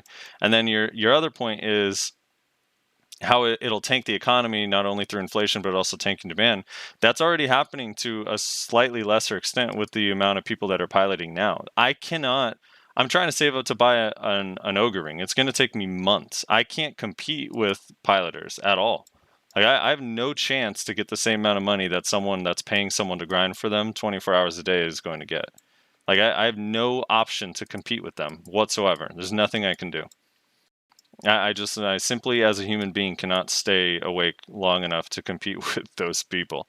So now these pen accessories that would be bought by players that actually put in a bunch of time playing the game are not purchasable, and the price of them goes up over time. So even for base accessories and stuff, like that already is happening to an extent. That's one of my main issues with it, is that it affects the economy and affects like what people can and can't buy when they're actually putting in time.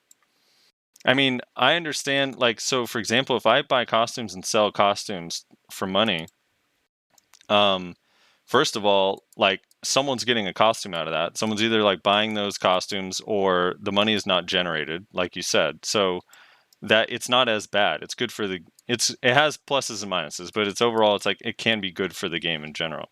And I can put in like I can go grind and try to like at least keep up with them. They're only supplementing a little bit comparatively, but like over months and months of just piloting constantly is for basically no cost. It's really cheap. If you look into any of the services, it's freaking cheap as hell. So it's like impossible to keep up with. Even if you're buying costumes, think about it this way: if I'm grinding all day every day and I'm buying costumes, I still can't keep up with the people that are piloting. That's nuts. So that's just my point of view on it. That's why I don't really like it at all. But yeah, I'm not sure if you didn't really say here if you're okay with piloting or not. You just said that our argument was weak, but yeah. Rez, got anything to add? No, not really. Okay. I don't really get what you guys are arguing about.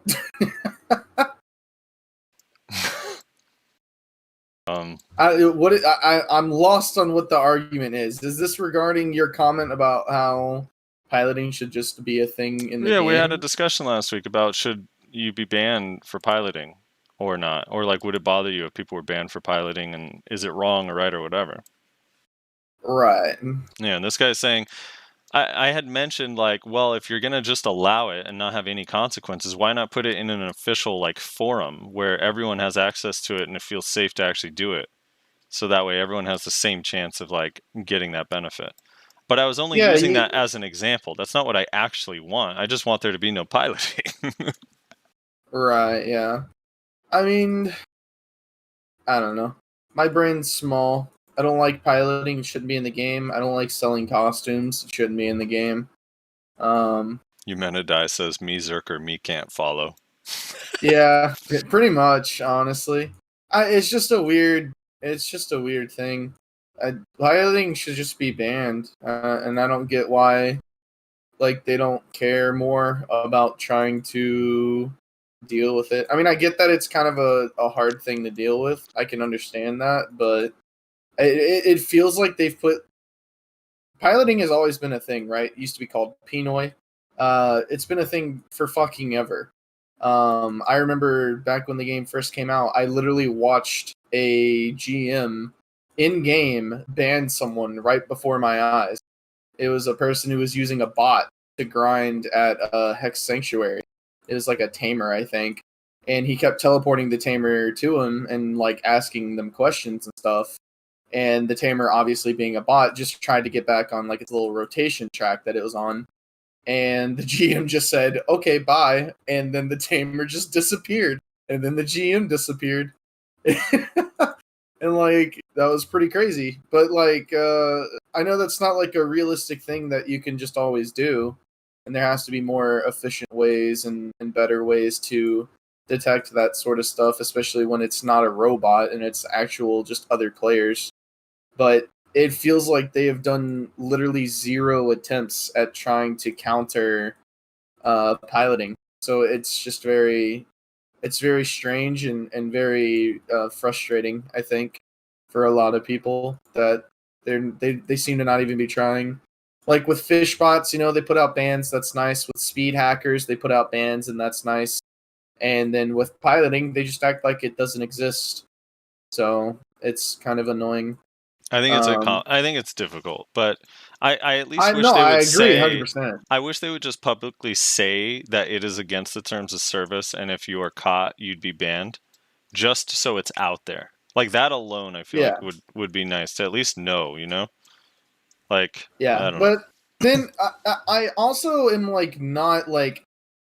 Here's the thing: if it actually is, we got to deal with realities, right? If it actually is just too difficult, or I don't like using the word impossible, but if it actually is just too difficult or impossible to detect people that are piloting for whatever reason, if it's too expensive, however you want to phrase it, then maybe it should just be a new like mechanic in the game, like a fucking like a training book where you basically you get on a character and you say, I'm going to purchase this thing for in-game silver or, you know, a pearl shop amount, whatever. And then your character will go grind at a spot, not like literally, but, you know, it will make money at a spot for however many hours, similar to a training dummy sort of thing. Your character won't actually be there in that spot so that it's not taking up a rotation or something, but it'll be like a little like a worker interface, I guess, sort of thing. I don't know. Maybe they should do something like that. It just would be hard to balance, right? Because then now there's no point in It'd be a AFK nightmare. fishing. There's no point in AFK fishing or processing and all that stuff. Yeah, it'd be an absolute nightmare. But I'm just saying, like, if there's actually nothing you can do about people piloting, then I don't know. But again, I don't know if there's nothing you can do about piloting. They pretend like it doesn't exist. If they at least came out and said, we know piloting is an issue, we know piloting is against the rules, we know piloting is making the game worse, but we just don't have the resources to do it, I would be able to take that. Maybe it's bullshit, maybe it's not. I don't know. I don't know things like that. But at least I could say, at least they admitted that it's a problem and that they're aware of it. But like they just pretend it doesn't exist, and I feel like that makes it so much worse. Yeah. Well, and that system that you had, Panda points out, is BDO Mobile. Is that in BDO Mobile? Well, it auto grinds for you. You go to a spot and you can click the auto grind, and it literally just kills spots for you slowly. Yeah. Feels bad. Mamo says they did admit it's a problem, though, and they are working on piloting. Although the way that's phrased sounds like he means that the devs are themselves piloting.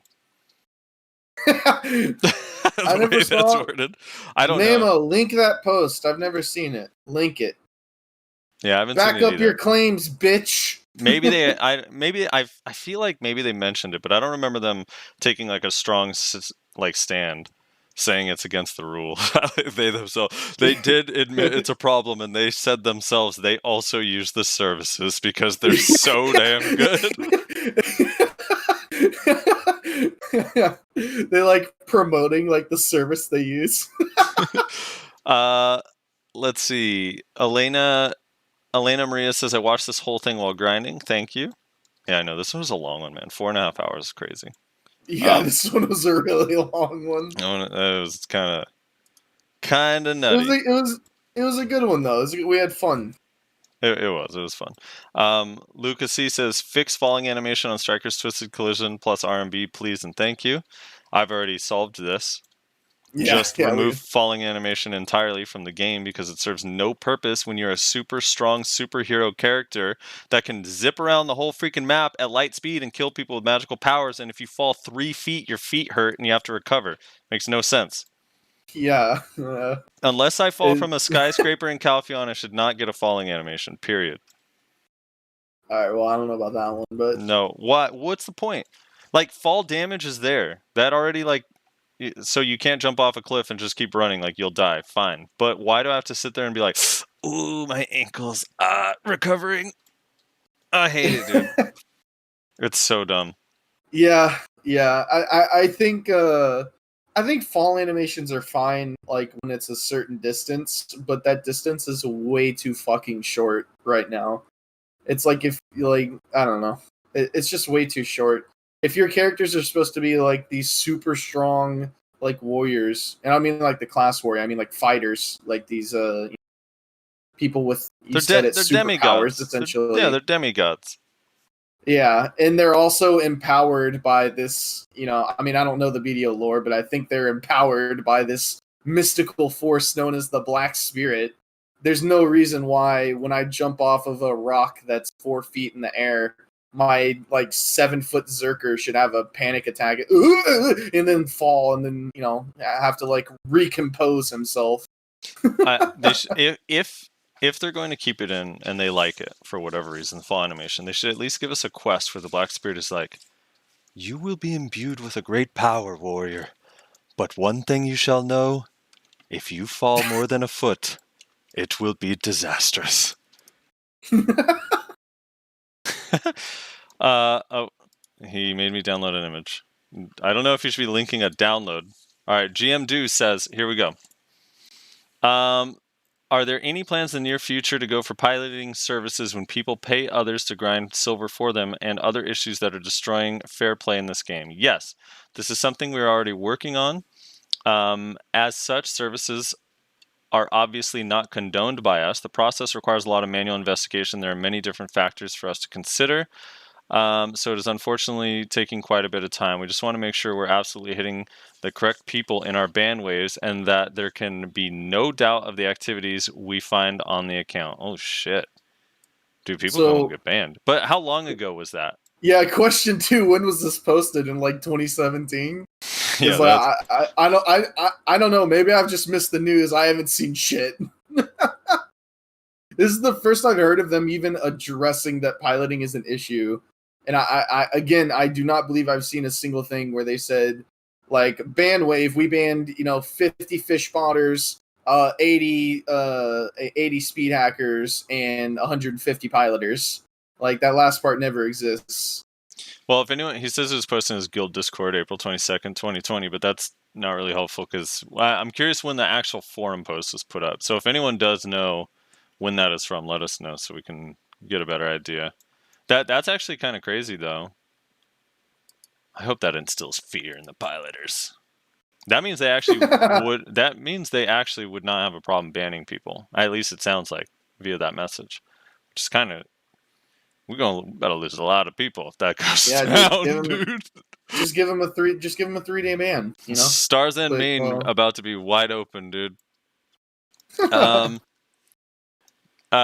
see. Calahad says, "You guys do you. I think After Hours is a great idea. What would really be cacao pay to win would be if you blocked out the left ear audio and had to pay for it. LOL. Every second pixel is blackened unless you pay $37.99." And then he says, "Silly kitty," and then he adds another comment to himself and says, "Also trillions." $37.99 a month. Don't forget that part. It's not just a one-time payment. It's a reoccurring. Thing.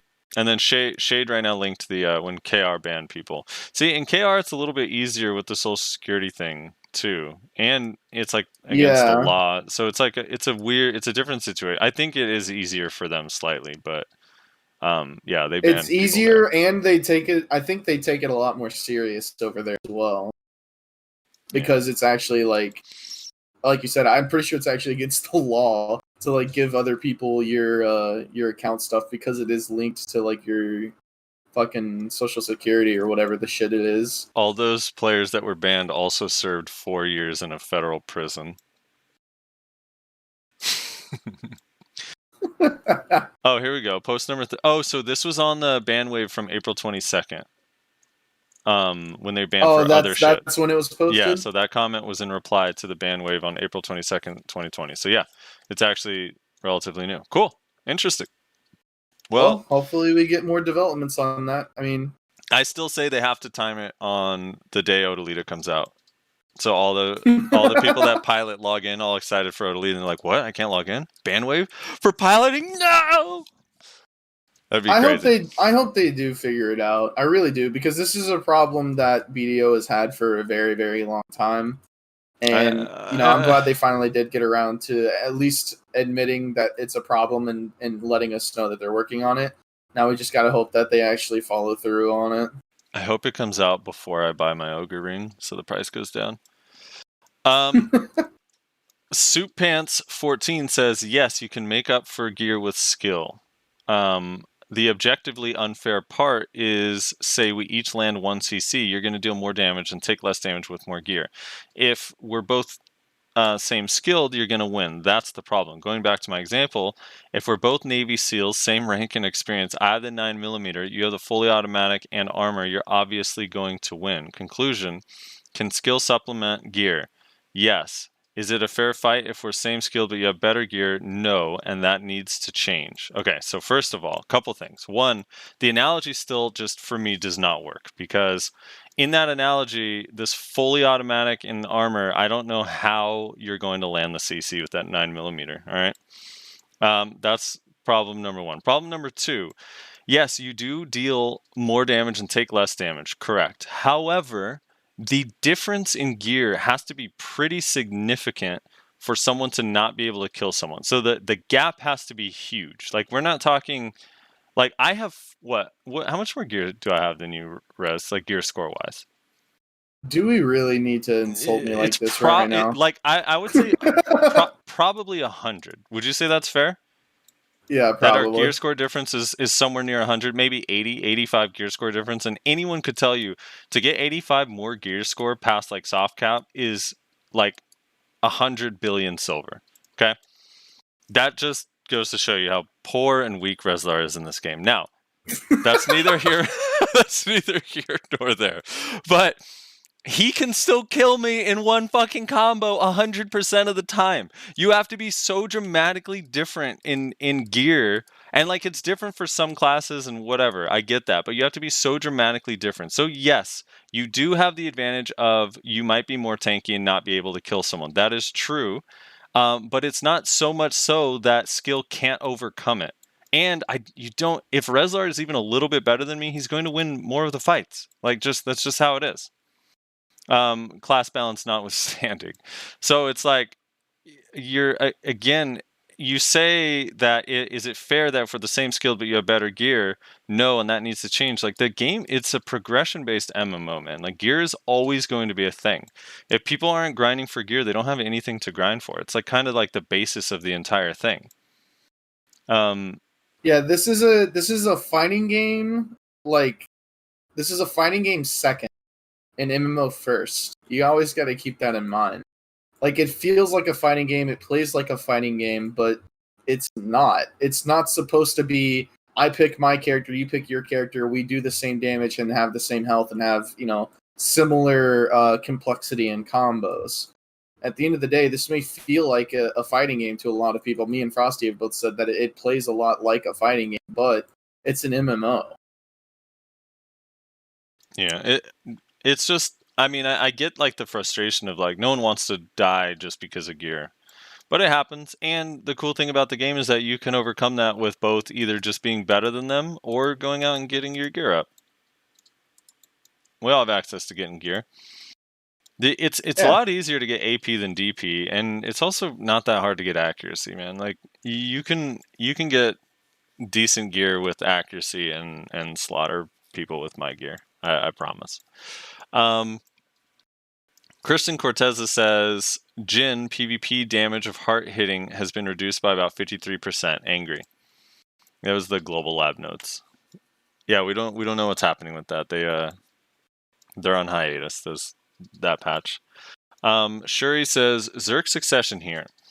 Problem with grabs is people just iframe away. SA desync and me missing all 3 grabs. Most of the time I have to face tank Kuno's ninjas Sork with S block and hope for a successful grab if they get close.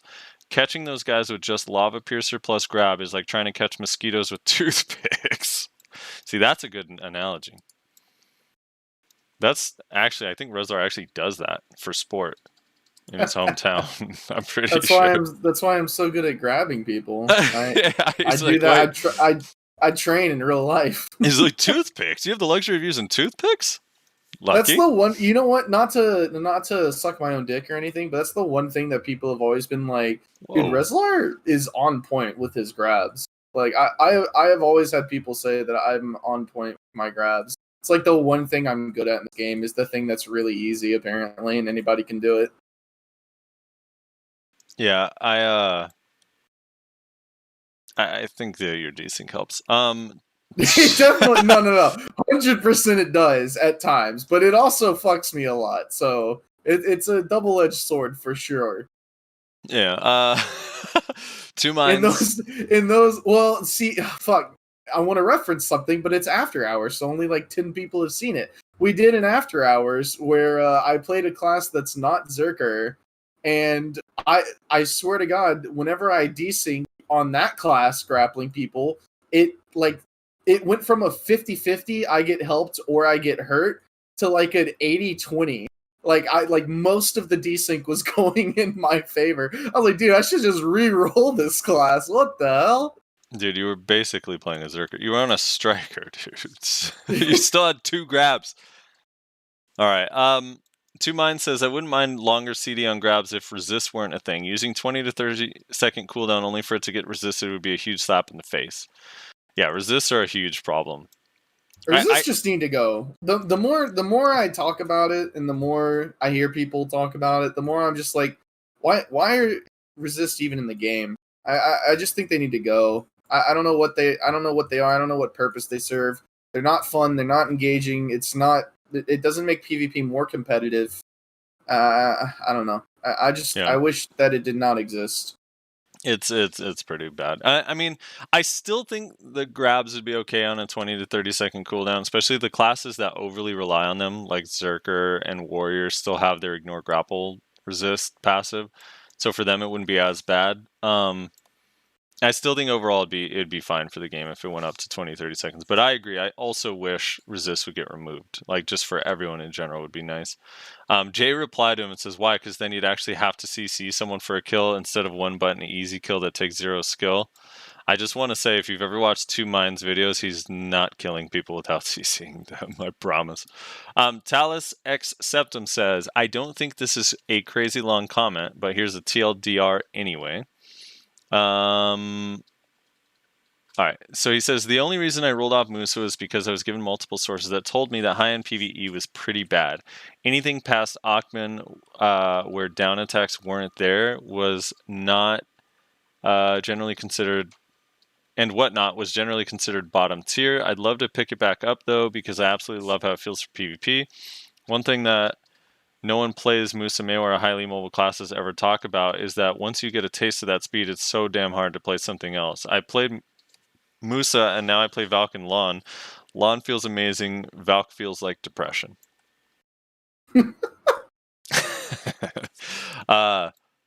Yeah, I mean, I don't know. I'm just trying to wonder, like, is Musa PvP worse than Kuno Awakening PvP? Or PvE, I mean. It's like, I just don't, I don't know.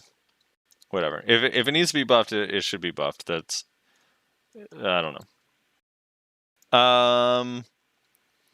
Clayton Alexander says, here's the problem with piloting and the like. I've been full pen, gear, and accessories. I did it without selling a single outfit. Don't get payouts, don't enhance for cash, just day after day of grind and saving. I don't mind that another player wants to pay for gains, that's fine. But the way it affects me and hardworking players like this, when we finally get enough money together to buy a pen accessory or something, that item has become 3 times the price on the market and so overinflated that the hardworking player gets shit on, and the other player that used whatever to artificially get ahead gets rewarded. Yes. That's... And then someone replies, that's why the game is kind of pay to win, even though it has nothing to do with what he said. At all. But that's right. Yeah, that's the issue, right? It's like, it's going to take me 8 to 12 weeks to grind for this Pen Ogre ring that someone is going to be able to buy, and probably it's going to be sold out by the time I get the money in half that time or less. And not from buying and selling costumes, from paying someone to grind for them. So, yeah, it's just, not a fan. Rebel Lion says, definitely agree with the increasing cooldowns of grabs. Many classes have a grab cooldown of like 8 seconds. Yeah, some are 7 and some are 6, by the way. The same amount of time or less than teleport. My only mobility skill is a caster. Even if I outgear someone like a warrior or a mystic, I manage to survive a grab combo, teleport out to heal after getting up, they dash back at me and grab me again. Question mark, question mark, question mark. Okay, seems fair. I don't see why any grab should have less than a 12 or 14 second cooldown. Don't even get me started on the innate grab resistance penetration. Perfectly balanced, as all things should be. By the way, Frosty, I'm sorry you get a lot of hate for playing grab classes. Here we go. Here it comes. It's always sorry first and then the insult later. Sorry first for you getting a lot of hate for playing grab classes, but grabs are 100% a crutch because you need to pay so much less attention to what the opponent is doing. That is wrong. That is wrong. Dude. I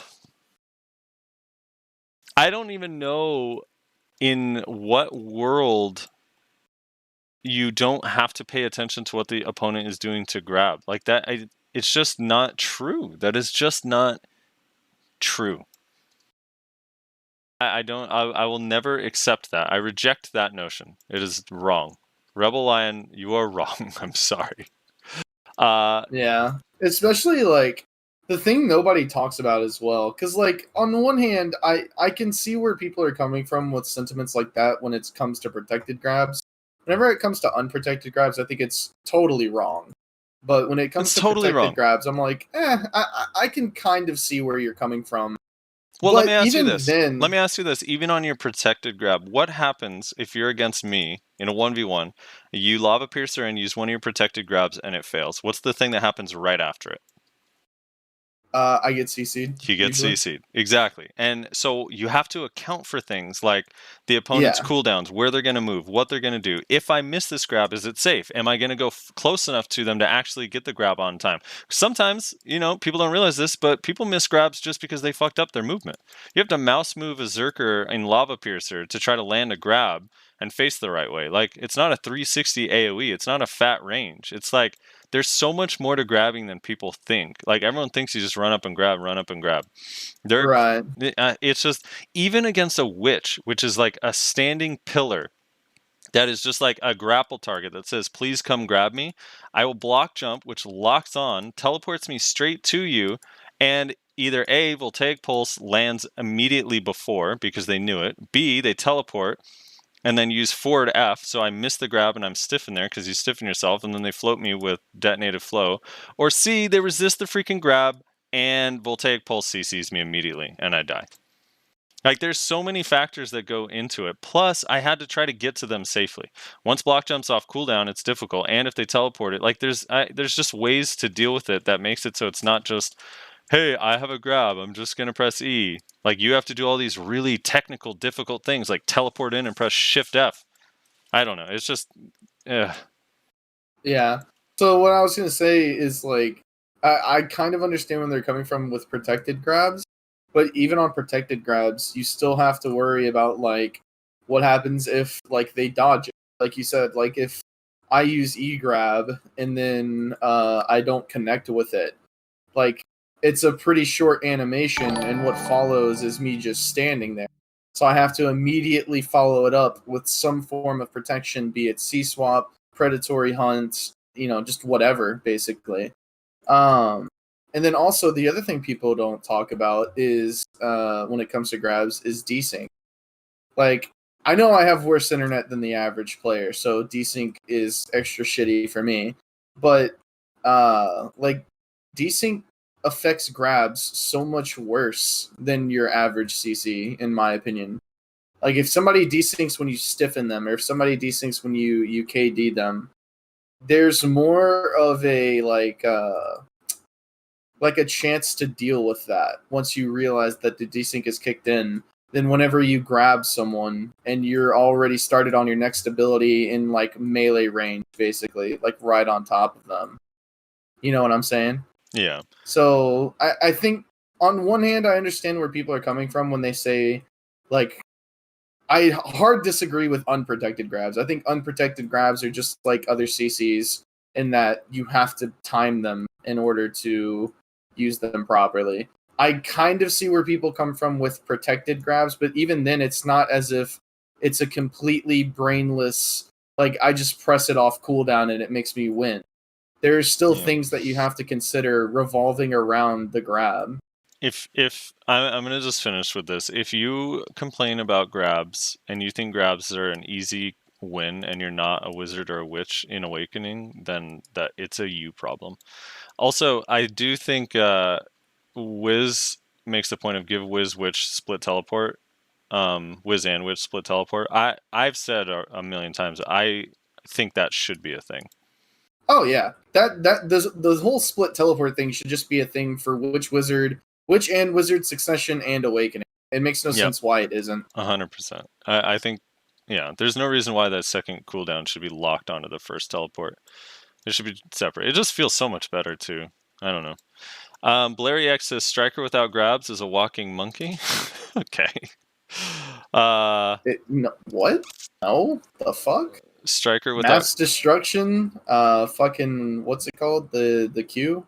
Hello. There's, like, so much other shit. Twisted Collision, Mass Destruction, Rage Hammer, whatever that skill's called. Shift Q. Like, there's so much other, dude. Like, I don't want to get into it, but this is the issue with fucking strikers, man. Is they compare themselves to other grab classes, and it's like, dude, your kit is so fucking loaded outside of your grab, and you're just too brain dead to realize how powerful it is. Like, actually. Not everyone has Mass Destruction. a fucking protected CC fucking movement ability on a goddamn like 7-second cooldown, whatever ridiculous shit it is. 5 seconds. Not everybody has Twisted Collision, a protected CC movement ability on like a fucking 8-second cooldown or whatever it is. Not everybody has Rage Hammer or whatever it's called. The Shift Q, a protected CC AoE. Like Striker kit is so fucking loaded for 1v1 PvP, and people act like the grab is the only thing they ever CC people with, and it's actually just it boggles my fucking mind as somebody who actually can only CC people with Stomp and Grapple. Like, that's basically it. That's all we fucking have. Moving shot. And strikers complain about it. It's so infuriating. And busted ass moving shot. And moving shot. If you get CC'd by moving shot, that's your no, fault, it's dude. so fast. What are you talking about? Not so fast, dude. Are you kidding me? All right, you have to There's like look at no, like half-second animation. Yeah, but you have to think about from the opponent's point of view. Zerker's running around and punching the air and doing all this random bullshit when they're not right next to you. So how am I supposed to know which one of those fucking random bullshit things is moving shot? Also, moving shot is on a fucking 11-second cooldown. I agree. It should be 30. Okay. Dude, and you have to give credit to strikers. Keeping track of a 5-second cooldown is really hard. Dude, I cannot stand strikers that think their class is so bad. Your class is so fucking loaded, you're just too dog shit to use it properly. Yeah. Blairy X asked a random question, what's the outro song called? It's called All the Things I'm Not by Hello Stranger. Andre says, Pog, a 4-hour podcast. Guess I'm grinding for 4 hours today. Keck W. Nice to see longer podcasts every now and then. Yeah, I actually couldn't believe it went that long. I was like, dude, this is 4.5. What the fuck? I was kind of shocked. I looked at my clock at one point and I realized we had been going for like 3.5 hours. And I was like, oh shit, I don't think we're even halfway through the comments yet. Like, what the fuck? Yeah. Shit was crazy. Dusty says, I'd be more interested in dots that disable a food effect temporarily. For example, if poison was rare and blocked food for the duration of the dot. Editing as per request. I was just commenting based on what was said. I made my way through the video, my bad. And yeah, I run full ignore resist and it still sucks at times. I like that 0% when CC'd idea. That's the least that they should do with resistances. Right. Is all resistances drop to 0 whenever you're CC'd. That is the very least thing that they should do. If not, remove resistances entirely. Yep. I'd be happy if they just removed them or change them to do something else. Seth Alexander says DK uses wheel, gets grabbed out of wheel. Well, try being Kuno and Ninja and grabbing a DK out of wheel and see. Just do it 10 times. Do a test 10 times. You just dash into their Wheel of Fortune and grab them. DKs must think Wheel of Fortune is like God Incinerator levels of slow. Like, it's just so easy to grab them out of it. Yeah. I think it's part of it too is just the way we remember fights, right? Like if I fight someone 40 times and I lose 10, I'm probably going to remember those 10 losses more than I'm going to remember the 30 wins. And I'm going to remember why I lost, and especially if it made me upset. That's kind of one of the things too. It would be nice if, like Seth Alexander here had a parenthesis that said also uses wheel and CCs ninjas and kunos all the time who try to grab me out of wheel. Drastic says trillions. I agree. Trillions. The Assassin says Kyreem hit the nail on the head, but I'm gonna hit it harder. I like that, dude. Basically, we didn't get any buffs, and Musa needs PvE damage buffs that make sense without making it OP. Don't know why Warrior and Guardian are the way they are. Well, you have to take your pick, right? Do you want Guardian and Warrior to have high damage and Musa to be caught up, or do you want them to just be brought down to Musa level? You gotta pick one or the other. Can't have both. 08 says, can agree with Nayashe that ping affects damage. It only seems to be one way, though. Tested and needed a full combo with crit buffs and DP buffs, and Aussie Trial sucked Mystic at 275 AP, but half comboed traded to death by him made no sense. I tested with Suck Mystic on NA. They were not that tanky. Edit fought a 277, 365, and a Suck Mystic today. One comboed them, no problem. Still need like 90% of the combo to kill me. Def did not manage to kill me with trades though, lol. Also, hell yes to no stamina cost, unprotected May Musa movement, Carver. Ninja's Ghost Greeting, Murderous Intent, Shadow Stomp covers the same if not more ground, yet no stamina cost. All have CCs. They can have 3, we should have 1, it's fair. Wonder what Kyrie meant by stub arrows being multi-hit though. Besides double/triple shot that no one uses, stub and charge stub are all single hit CCs. Our resident Maywell's not here today, so we can't answer that question for you. Yeah. I'd imagine if the damage number is X whatever 3, then based on some testing, I guess, maybe all 3 of those hits have a chance to CC, which some older skills do and some pre-awakened skills do work that way. But I'm not too sure. Chibi Neko says, TLDR, add separate damage formula for large scale that applies to large scale only. Most MMOs have this. Makes balancing easier. Another easy fix for large scale problem. For this large scale problem, instead of making classes tankier, they should just add a separate damage formula for large scale where damage is reduced. Almost all MMOs do this to account for the large scale damage they're taking due to spam, number of players. I don't know why they're wasting their time with these balance changes where the problem lies because they made the formula for PvP for only one that includes 1v1 small scale and large scale. Doing this will give them room to balance one and not affect other aspects of the game for that class. I mean, I'm not opposed to this, but kind of like Kyriem said, if you're an assassin class where your one job is to like isolate people and kill them, and if the damage reduction is to a point where you can't kill people with assassin classes, it just makes them all even more useless than they are currently. I mean, especially in like Castle Siege, where they can't even like isolate people. It's really difficult. But yeah, it's not a bad idea. I mean, overall, I'd rather have that than PA for sure. Mayo Knight says, I think Rezar. Oh, okay, I might have to do a TLDR for this one because it's kind of long, but let me just get his Rezar point across first. He says, I think Rezar is off target when he says 2 protections for Valk would be so completely different than anything the other front lines have, but I think his overall impression of it being very strong is on point. Forward guard plus super armor is a worse version of an iframe. Mystic Striker flash step and Awakened Warrior head chase. Okay, now while I agree with the first part, I have to point out Mystic and Striker flash step is only iframe when off cooldown on that first dash, and same thing with Awakened Warrior head chase. It's only iframe when off cooldown on that first dash, whereas shield chase is going to be forward guard and super armor for all 3 of those shield chases. So it's a little bit different. But your point is taken. Valk's only invincible skill period is Sanctitus, basically a worse version of Kuno's Suck Dance. Oh, okay, he fixed that. I had to tell him, like, he better add the word suck in there, because Kuno Awakened Dance is actually dog shit. Anyway, so his TLDR, Valk having 2 protections alone isn't a deviation from design because iframes are essentially 2.5 to 3 protections themselves, but Valk could still be totally busted like Maywa if these changes mean what we think they do. Also, so many dumb comments in the last video made me sad. I had full rants written out about the paywall, piloting, and objectively unfair comments, but honestly don't think the comments merit taking up time on the next podcast. Keep up excellent work you guys do, and lovely to hear reasonable Musa for once.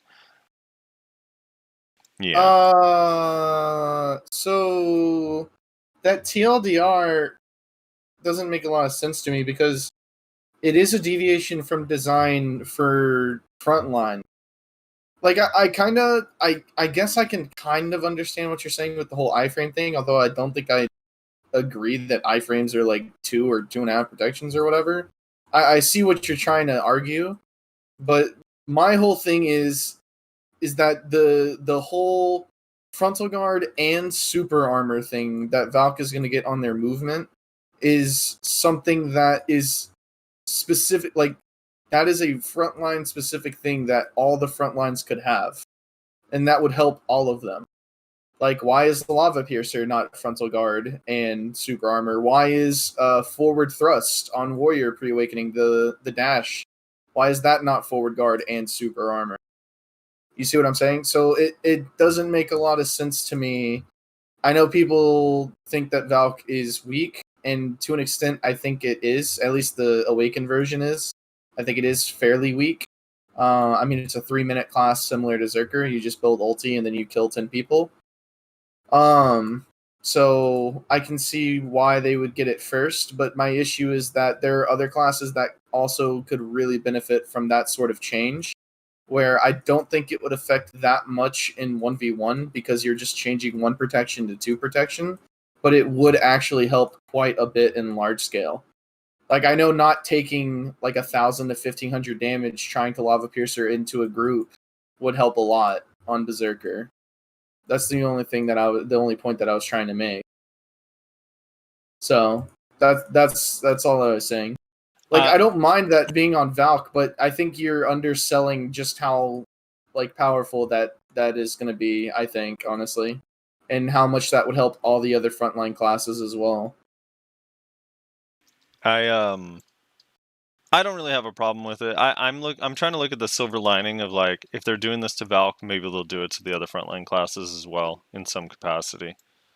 Yeah, and that's the hope, right? Like, because I mean, if this ends up being a meaningful change and it actually results in some nice balance change for Valk, then the hope is that they'll apply it to other melee classes as well. Like, imagine in Node War and Siege using Guardian's forward F. I forget the name of it now. The run where, like, you can block the damage so you're not dead on the way in, but you also don't get CC'd from random shit from behind you or the side. Right. Cool. That's what also it makes it a safe disengage, right? So if you can stay in that fight long enough for that to come off cooldown, then you can disengage relatively safely. Like, you could still die standing up, but I don't know. Yeah. Frontline's rough right now, man. They're in a rough spot. I has issues. And that's the weird thing about the HP change. It's like with the HP change now, it's like frontline and like flex are also kind of having some issues. Yeah, it's like, oh. So now it used to be like okay, so basically you want to be Witch Wizard, Archer, or if you like being a 3-minute class Zerker for like ball stuff, or you can pick a flex class and go do flex things on the side, and that's all fun. And now, like, even flex stuff is kind of a little fucked because of the HP stuff. So now it's literally just, and Archer is kind of falling off as well. So now it's basically, you want to be Witch Wizard, Guardian, or if you like being useful once every 3 minutes, you play a Zerker, basically. And that's it. Nothing else. I has issue says 4 hours. I demand this to be the new standard. Great podcast. Karim was an awesome guest. Keep it up, guys. You're out of your mind if you think we're doing 4 hours every week. That'll never be the standard. Slosh Money says if they make grab cooldown longer, which I'm fine with them doing, then KD should not prevent V. Just saying, balance and all the things. Yeah, KD should not. No CC should prevent V. Yeah. The only thing that should prevent V, in my opinion, is the fucking cooldown. Yeah, exactly. Yeah, that's what I was about to say. The only thing that should stop V from going off is it being on cooldown. If they remove protected area effect from CC, what if they remove protected area effect from CC targets? It would create more mindful combat in large scale. And instead of giving 999 DR, it could give percentage damage reduction, maybe like 30%, not 30% DR, but damage overall. I like one or the other idea. I don't know if both would be good. If it was just a 30% damage reduction, it'd be manageable, right? But it's not. It is kind of interesting to think about, like, if you imagine a ball versus ball, what the engagement would be like, the tactics would be like. Now you're not just trying to deal damage, you're trying to CC people, because if they get CC'd, they lose their PA. That would actually be pretty interesting. And it would make classes with a lot of CCs more useful, even if their damage isn't great. But I don't know. They'll probably do neither.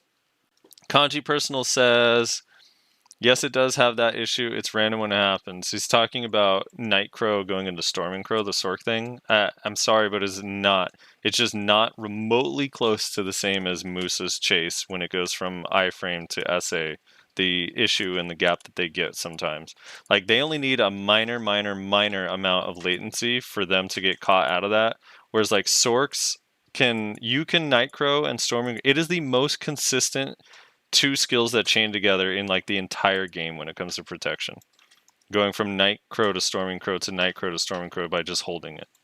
There's like literally nothing in the game more consistent than those together.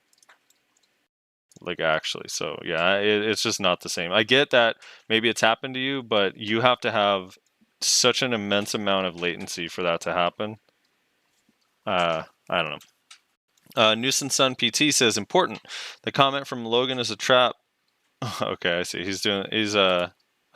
had like some spam comment. Did you delete it, Rez? I think I did. Okay. I don't remember. We'll be on top. We're getting more of those lately, dude. I There's told him. There's one like every video now. It's so annoying. It's because we're so famous, dude. Thank you, Reslar. That was exactly what I was trying to say about the raid/dungeons. English is not my first language, so it's a little hard to explain. Pretty much a better Ultra Blood. By the way, I rewatched the first episode recently because I needed something playing while grinding. Listening to you guys back then talking about Shai and Guardian is so fucking funny compared to the opinions you have now. Keep it up. Love the podcast. Wait, what's funny about it? Was our opinion bad? Probably, huh? Probably. My opinion on Shai is unwavering. It's a trash glass. Lee C says, "Oh boy, 4 hours, 37-minute long video. If you read my comment, hello mom, I'm on the internet." I love that you and your mom listen to the show. Empyrean Dreamer says, Wheel of Fortune has gaps, a longer animation, a bit shorter if you're Succession, and DK in general is so ridiculously squishy that you can't really trade with any other classes. With all that in mind, you definitely need to think about when to use Wheel, despite its low cooldown. You have to main DK for 5 minutes to learn that spamming it without thinking is usually suicide. Alright, if you're going to take that argument, you have to agree that it's the same for grabs. It just is. Also, DK doesn't have to be ridiculously squishy. I've fought geared DKs, and if you're trying to trade with someone and you have DP, surprise, surprise, it actually does help. And you can cancel out of the end of Wheel with Nocturne. DKs are hella squishy. Laughs and Ranger, hello? Yeah, you know... I feel like nothing is as squishy as a Ranger. That class just melts when you breathe in its direction, I feel like. You know what other class is squishy? Every single one that gets hit by a DK. Small Dick Stole Your Girl said, give Fiery Angel super armor win. You gotta remove that CC first, you know? That's the rules. I don't understand. Would you be using it as an engage? The problem is that you guys have so much protection already that you're just gonna be running more. I don't like Fiery Angel as having super armor, dude. Maybe things that promote aggression, but... You already have Chase. And I know every Musa and Meiwa thinks they can only chase 3 times before they're out of stamina, but the fact of the matter is you have Chase, and you can spam it like a lot. Pretty sure Kyrene mentioned that Fire Angel shouldn't have SA on the podcast, if I remember correctly. For balance, why it like doesn't make sense for it to get it. It would be too strong. He posted a comment. Maybe it was in there. He talked about it. No, it's not on that one. He says I was too... Tristesi says, I was too fast with my comment and take it back. Good arguments, Reslar. I don't know what he's referring to. Oh, there's another comment. He made an early comment where he hard disagreed with something that we said. I don't remember what it was. And then he posted that later on. So I forget what he disagreed with, but I think it was something referring to our arguments about grabs, basically. Right, okay. Micus131 says, so long as classes with easy dive mobility into full super armor AoE nukes with built-in tankiness exist, there needs to be protected grabs to punish that sort of brain-dead gameplay. Get rid of the former and you can pile drive grabs into the grave as much as you want. Blood Diamond 78 says, a 4.5 hour podcast. You guys are spoiling me. Appreciate the podcast you guys do. The longer the better. Glad you like it. Is that a triple stun from the Mystic? It says Tot Thorson. No, it's not. It's a Stiffen. It's a Stiffen, yep. Austin Lassiter says, make grabs active Q blockable. I can't with that suggestion. Wait. What? He thinks that if someone goes for a grab, you should be able to block the grab with a Q block. No, you shouldn't.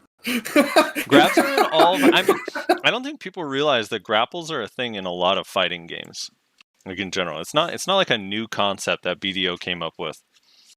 You know what's hilarious to me the most about this whole grapple argument that we're having in our community right now is that it the has fact no that bearing on large scale whatsoever.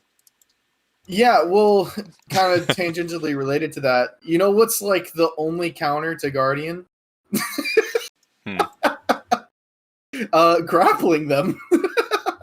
Yeah. Well, so that Guardian that just dives into your ball and then gets like 20 kills because you all just stood there trying to cast your fucking beta male CCs on them. If you just had a grab there, that would not have been an issue. no, remove grabs from the game.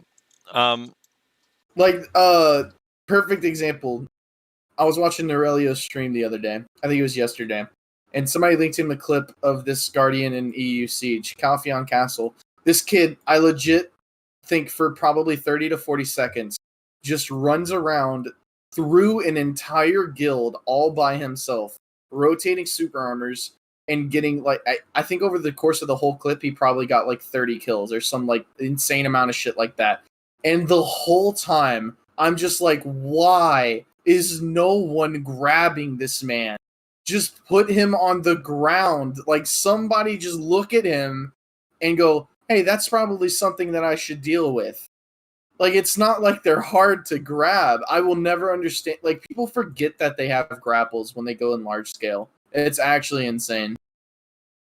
Yeah. Well, I know I'm not using my grab on a Guardian, dude, because the second I go up in that little spinny animation, I get CC'd out of it, and I'm done. Origami says, as a Valk, unprotected grab equals yes. I need to wait for the exact moment to use it, and I don't have the warrior 90% success buff. I fail grabs or land them in lag land, but grabs are not a win condition. So Mayo Knight replied to him and said, good news, we're about to be busted regardless of grab. R9S says, LMFAO, my papitches is my IRL friend. He couldn't wait for this. Did you just say my papitches? Yeah, my papitches. my Shit, I just realized we didn't read the Patreons at the start. I'm gonna have to edit that in. Whoops. Forgot about fucked that. Up, dude. I did. I'll edit it in. It's fine. Okay. My papitches is my IRL friend. Couldn't wait for this podcast specifically. Grab is fucking BS in this game, says Justin. I moved on. Justin P. Martin says, grab is fucking BS in this game. Should be a 1 minute cooldown plus. No. I say it should be lined up exactly with your V. It should be a 5 minute cooldown just like V. And if the player is knocked down or CC'd, you shouldn't even be able to use it, just like V. Realistically, I think grabs could do with an increased cooldown, but I think even you guys are being a little harsh with your like 20 to 30 seconds. I think like probably like 15 seconds would be like 15 seconds is a long time, man. That's a long time for you to not have to worry about a grapple. I think that's plenty of time. Well, I mean, I hear you, but then I look at Shadow Explosion, which doesn't have a CC and doesn't have protection, has a 16-second cooldown. I'm like, 20-second cooldown on a grab makes sense. I mean, yeah. I don't know. Like 15 to 20 seconds is, I think, probably where you could put it and make minimal changes elsewhere to like other abilities, and it would probably be fine. Invendentia in Silent Chad says, I agree 5 minute cooldown on grab, but also do a 5 minute cooldown on chase. Yeah, here, look, you can have super armor on Fiery Angel, but chase now has a 5 minute cooldown. And on that 5 minute cooldown, it's also the iframe chase, so half the time you just get caught out of it anyway. Yeah, exactly. Yeah, maybe like if you only have not Red is saying if you only have one grab, maybe 40 or 15 seconds is enough. But if you have two, having like a 25-second cooldown on multiple, again with Zerker being the only exception. Again, like these classes with like multiple grabs, excluding Zerker because Zerker only has grabs. Usually the other one is unprotected. And I just don't feel like protected and unprotected are on the same field. Protected makes your grab so much stronger. Well, yeah, Way no, I agree. stronger. But like, let's say Suicide Fall and Flash Bondage. Do you really think that Ninja would be suffering super hard if, let's say, Suicide Fall was like a 20-second cooldown, Flash Bondage is 25? They still can do 6 grab attempts or 5.5 grab attempts every minute. Yeah, but the thing is like, how often do ninjas get CCs with fucking grapple? They don't. They get it with Malice. They get it with Beheading. They get it with Shadow Stomp. Like, they don't just walk up and grapple you like a Striker or a Zerker or a Valkyr or a Warrior does. It doesn't happen. They still get them kind of a lot. I mean, it's why everyone's complaining. I think if you did something like unprotected grapples, maybe you put them around like 15 seconds. Protected grapples, you put them around like 20 seconds. Obviously, you deviate, 2 to 3 seconds based on what else is going on in their kit or whatever. I think that would probably be fair, in all honesty. Yeah. Don't forget about Tamer. Everyone else does, says Shade.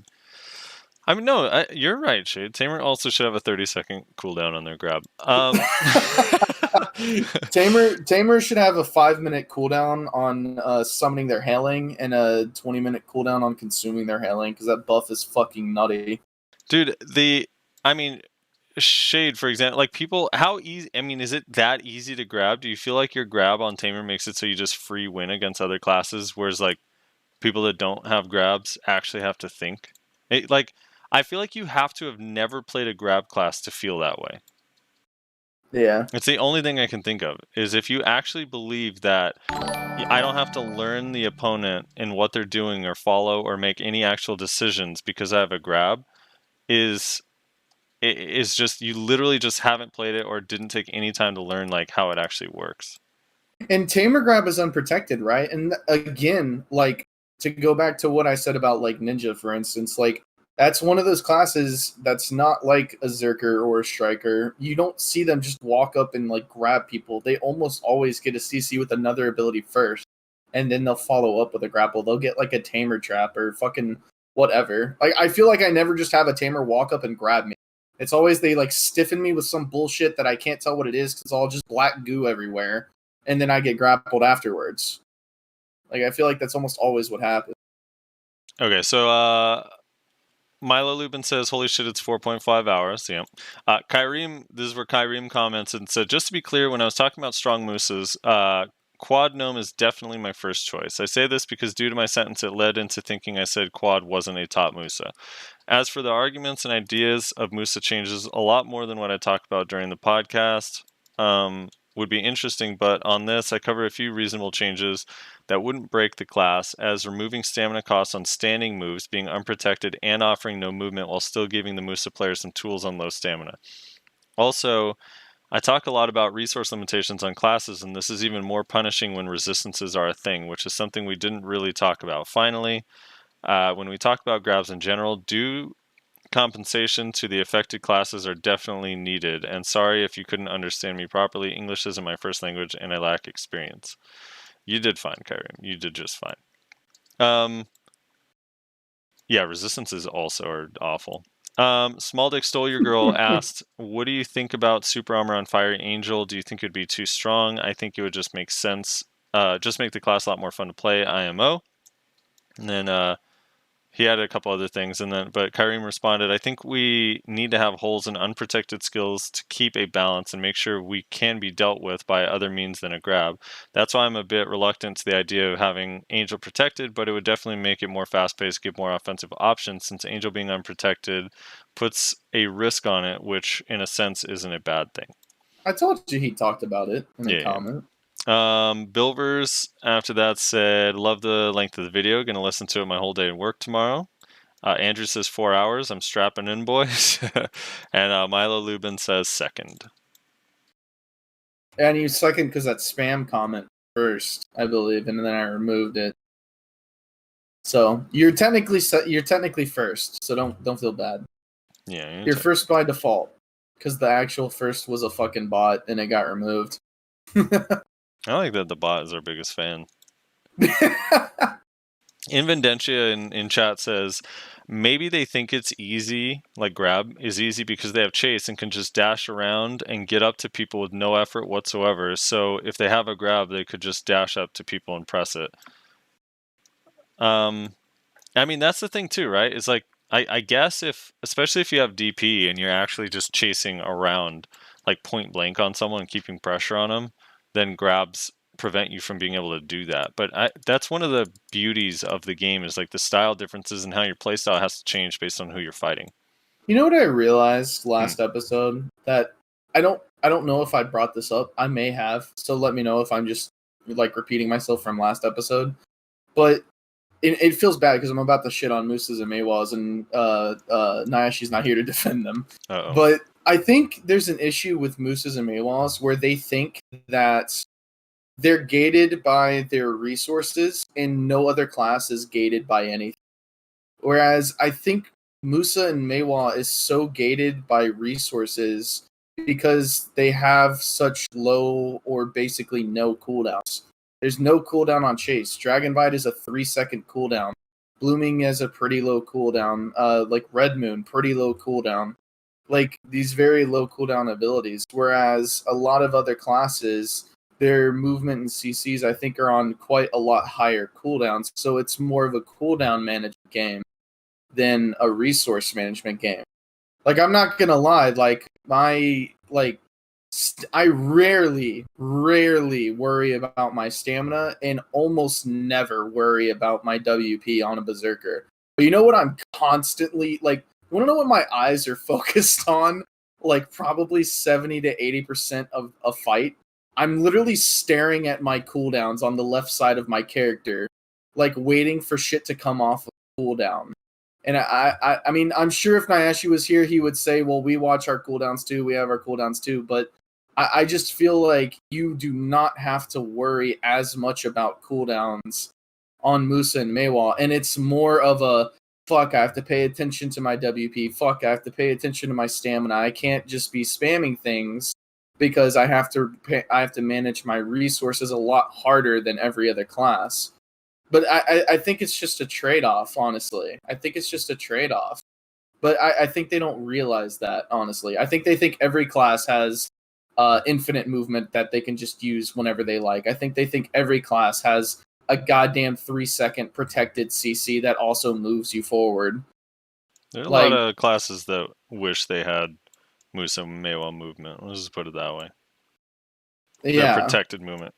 Like Cough, but again, Awaken, and like, I'm not saying Chase is OP. Like, I know that's what every like Musa Maywa thinks when people say, well, Chase is protected and you could spam it. Oh, well, do you think it should be nerfed? No, I think it's fine the way it is, but I think you're just not acknowledging that it is protected. Every single time you move is protected. And yes, desync happens. Yes, scaps exist. It exists for everybody. But like that Chase is a very strong movement ability. And just because you have to manage your stamina to use it properly, like Nayashe does, whenever he complains about Chase while simultaneously I'm literally watching him just clap people and easily manage his stamina no problem while holding a conversation at the same time. Like, it's just guys are not the only ones that are like have things to manage or have to pay attention to things or are gated by certain things. It's just you have different things to manage. You're differently gated. And just because it's different doesn't mean it's necessarily harder. And that's the thing that I really noticed last episode, I think. So also, I would love to go. I wish the community could get behind like, hey, we should buff the classes that are in need versus like we should nerf the other classes. I know I've mentioned this already, but I'm not a big fan of like if you play, you have to invest so much time in this game, and you main a class or play a class or whatever. Like it's a shitty feeling. Everyone has been there at some point in the game or where your class gets nerfed and it dramatically changes how you have to play your class, and it's like an awful feeling, especially if you were having fun, you know. So I wish the sentiment wasn't always like these all need to be nerfed because they're good. Like, shouldn't every class be good? I just feel like every class should be good. Like, good is a good thing. Not like I don't know why every class has to be mediocre for it to be balanced. Just But seems see, dumb to me. I don't know. I agree with you, but I disagree with you at the same time, because how many good classes are people saying should be nerfed? I feel like the only classes that there's widespread like community agreement that need to be nerfed are the ones that are fucking insanity, like Guardian, like Sork, like these classes that are so far above and beyond what other classes are capable of. I think nobody has a problem with classes being good. I think people have a problem with classes that are fucking insane. That's what people have a problem with. Maybe. Like I don't mean, know. people Like have a problem with losing to every class, and then it becomes well, like yes, that but should be that's nerfed. that's just baby rage. I'm talking about like widespread consensus in discussion. Like people don't complain about like I mean people do complain. Let's get that out of the way first. People complain, but there aren't calls for nerfs on like Witch and Wizard really aside from PA. Well, we're not going to talk about Suck Wizard. Like Awakening stuff. Even though like in large scale they are really strong, but the only thing people complain about is PA. They don't talk about the fairly low cooldown, giant protected AoE skills that occasionally also CC, if it's fucking Voltaic or Cataclysm. But like those skills are fine. Why? Because they're a specialized class. They're good at the one thing that they do, and people are fine with it for the most part. The only issue they have is with PA, which is what pushes those classes into that realm of fucking absurdity. So I agree that I wish people I agree with the sentiment of buff weak class over nerf like a weak class or a stronger class, but I don't think there's this widespread call to just nerf everything down to everything being irrelevant. I think people just want to see nerfs for classes that are insane, like the Guardian right now is the number one issue that everyone has. And I think I would rather see Guardian be brought down than everyone be brought to Guardian's level, because Guardian's fucking insane, bro. And I think it's impossible to put every class on Guardian's level that they're on right now. Yeah, I mean, I get that, but like, I mean, Guardian's kind of a little bit of a rare case, but it's like anytime someone, I don't know, like a cooldown. I feel like you can be subtle with Guardian. Like people want Guardian to do no damage and lose their block and lose the slows, and like if that happens, like, right, I don't know, man. People actually enjoy the class, so I'm just not really for removing it just like that. I really do think, in my professional opinion, as someone who doesn't play Guardian, I do think the only thing that they need to change is some cooldowns. I really do feel like that would be enough, honestly. Yeah, it would Because the definitely. It thing would be a is, start at least, you know. you don't want to change. Like people are like, it shouldn't do damage. Well, it has to do damage because it's slow. Well, make it not slow. Well, then it loses its identity. Like the whole point of the Guardian is supposed to be this slow, tanky juggernaut that does an assload of damage if you stand in its slow AoEs. Like that's the whole point of it. Yeah. I don't know. Like maybe the slows should also go to an extent. Maybe not go completely, but get some nerfs. But that's only. I think that's only because you can slow stack. And slow stacking should just not be in the game to begin with. Slow stacking is the worst fucking thing. Like, I will never understand why slow stacking is a thing. And if it wasn't a thing, I really don't think Guardian would be that much, like, that terrible. It's the issue when you have to deal with Guardian slows on top of every other slow. On top of a Gravedigger, on top of a Devastation, on top of a Retardando, on top of a, like, 5 million fucking slows that Suck Wizard puts out. So, I don't know.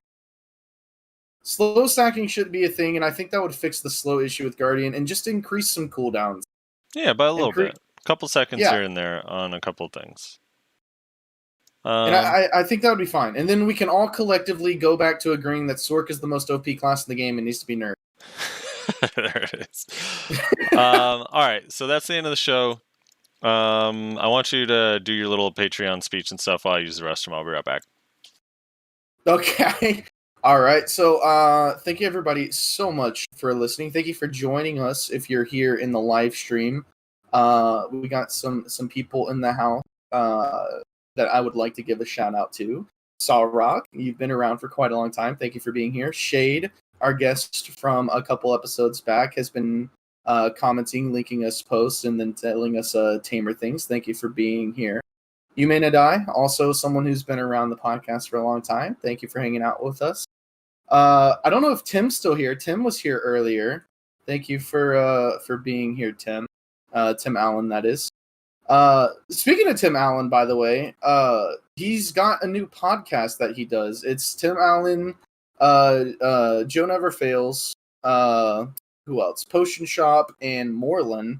And I think it's called Nerds and Words, I believe. And I think they're streaming it every Saturday. So if you're interested in more long-form content, you can check that stuff out. I watched yesterday's episode live as they were streaming it. It was quite enjoyable. So if you're interested in more long-form content, make sure you go check that stuff out. They're all great guys. They all, they work well together. They're all pretty fun. Joe and Potion Shop in one podcast. Dude, that's what makes it entertaining. You gotta watch it. It's pretty great. I gotta say, I haven't seen it yet. Potion Shop is like I know a couple episodes ago somebody said that I was like Alex Jones. Dude, Potion Shop is literally Alex Jones but BDO. it's insane. So yeah, it's a pretty fun show. So go check that out. It's too much mapping simp in one place. Oh my god. We have a Patreon now, so if you want to support us in that way, then you can do that. We have like specialized Discord roles, so also join the Discord for updates. That's the only place that we post updates on what's going on. So check that out if you're interested. Link down below. I think that's it.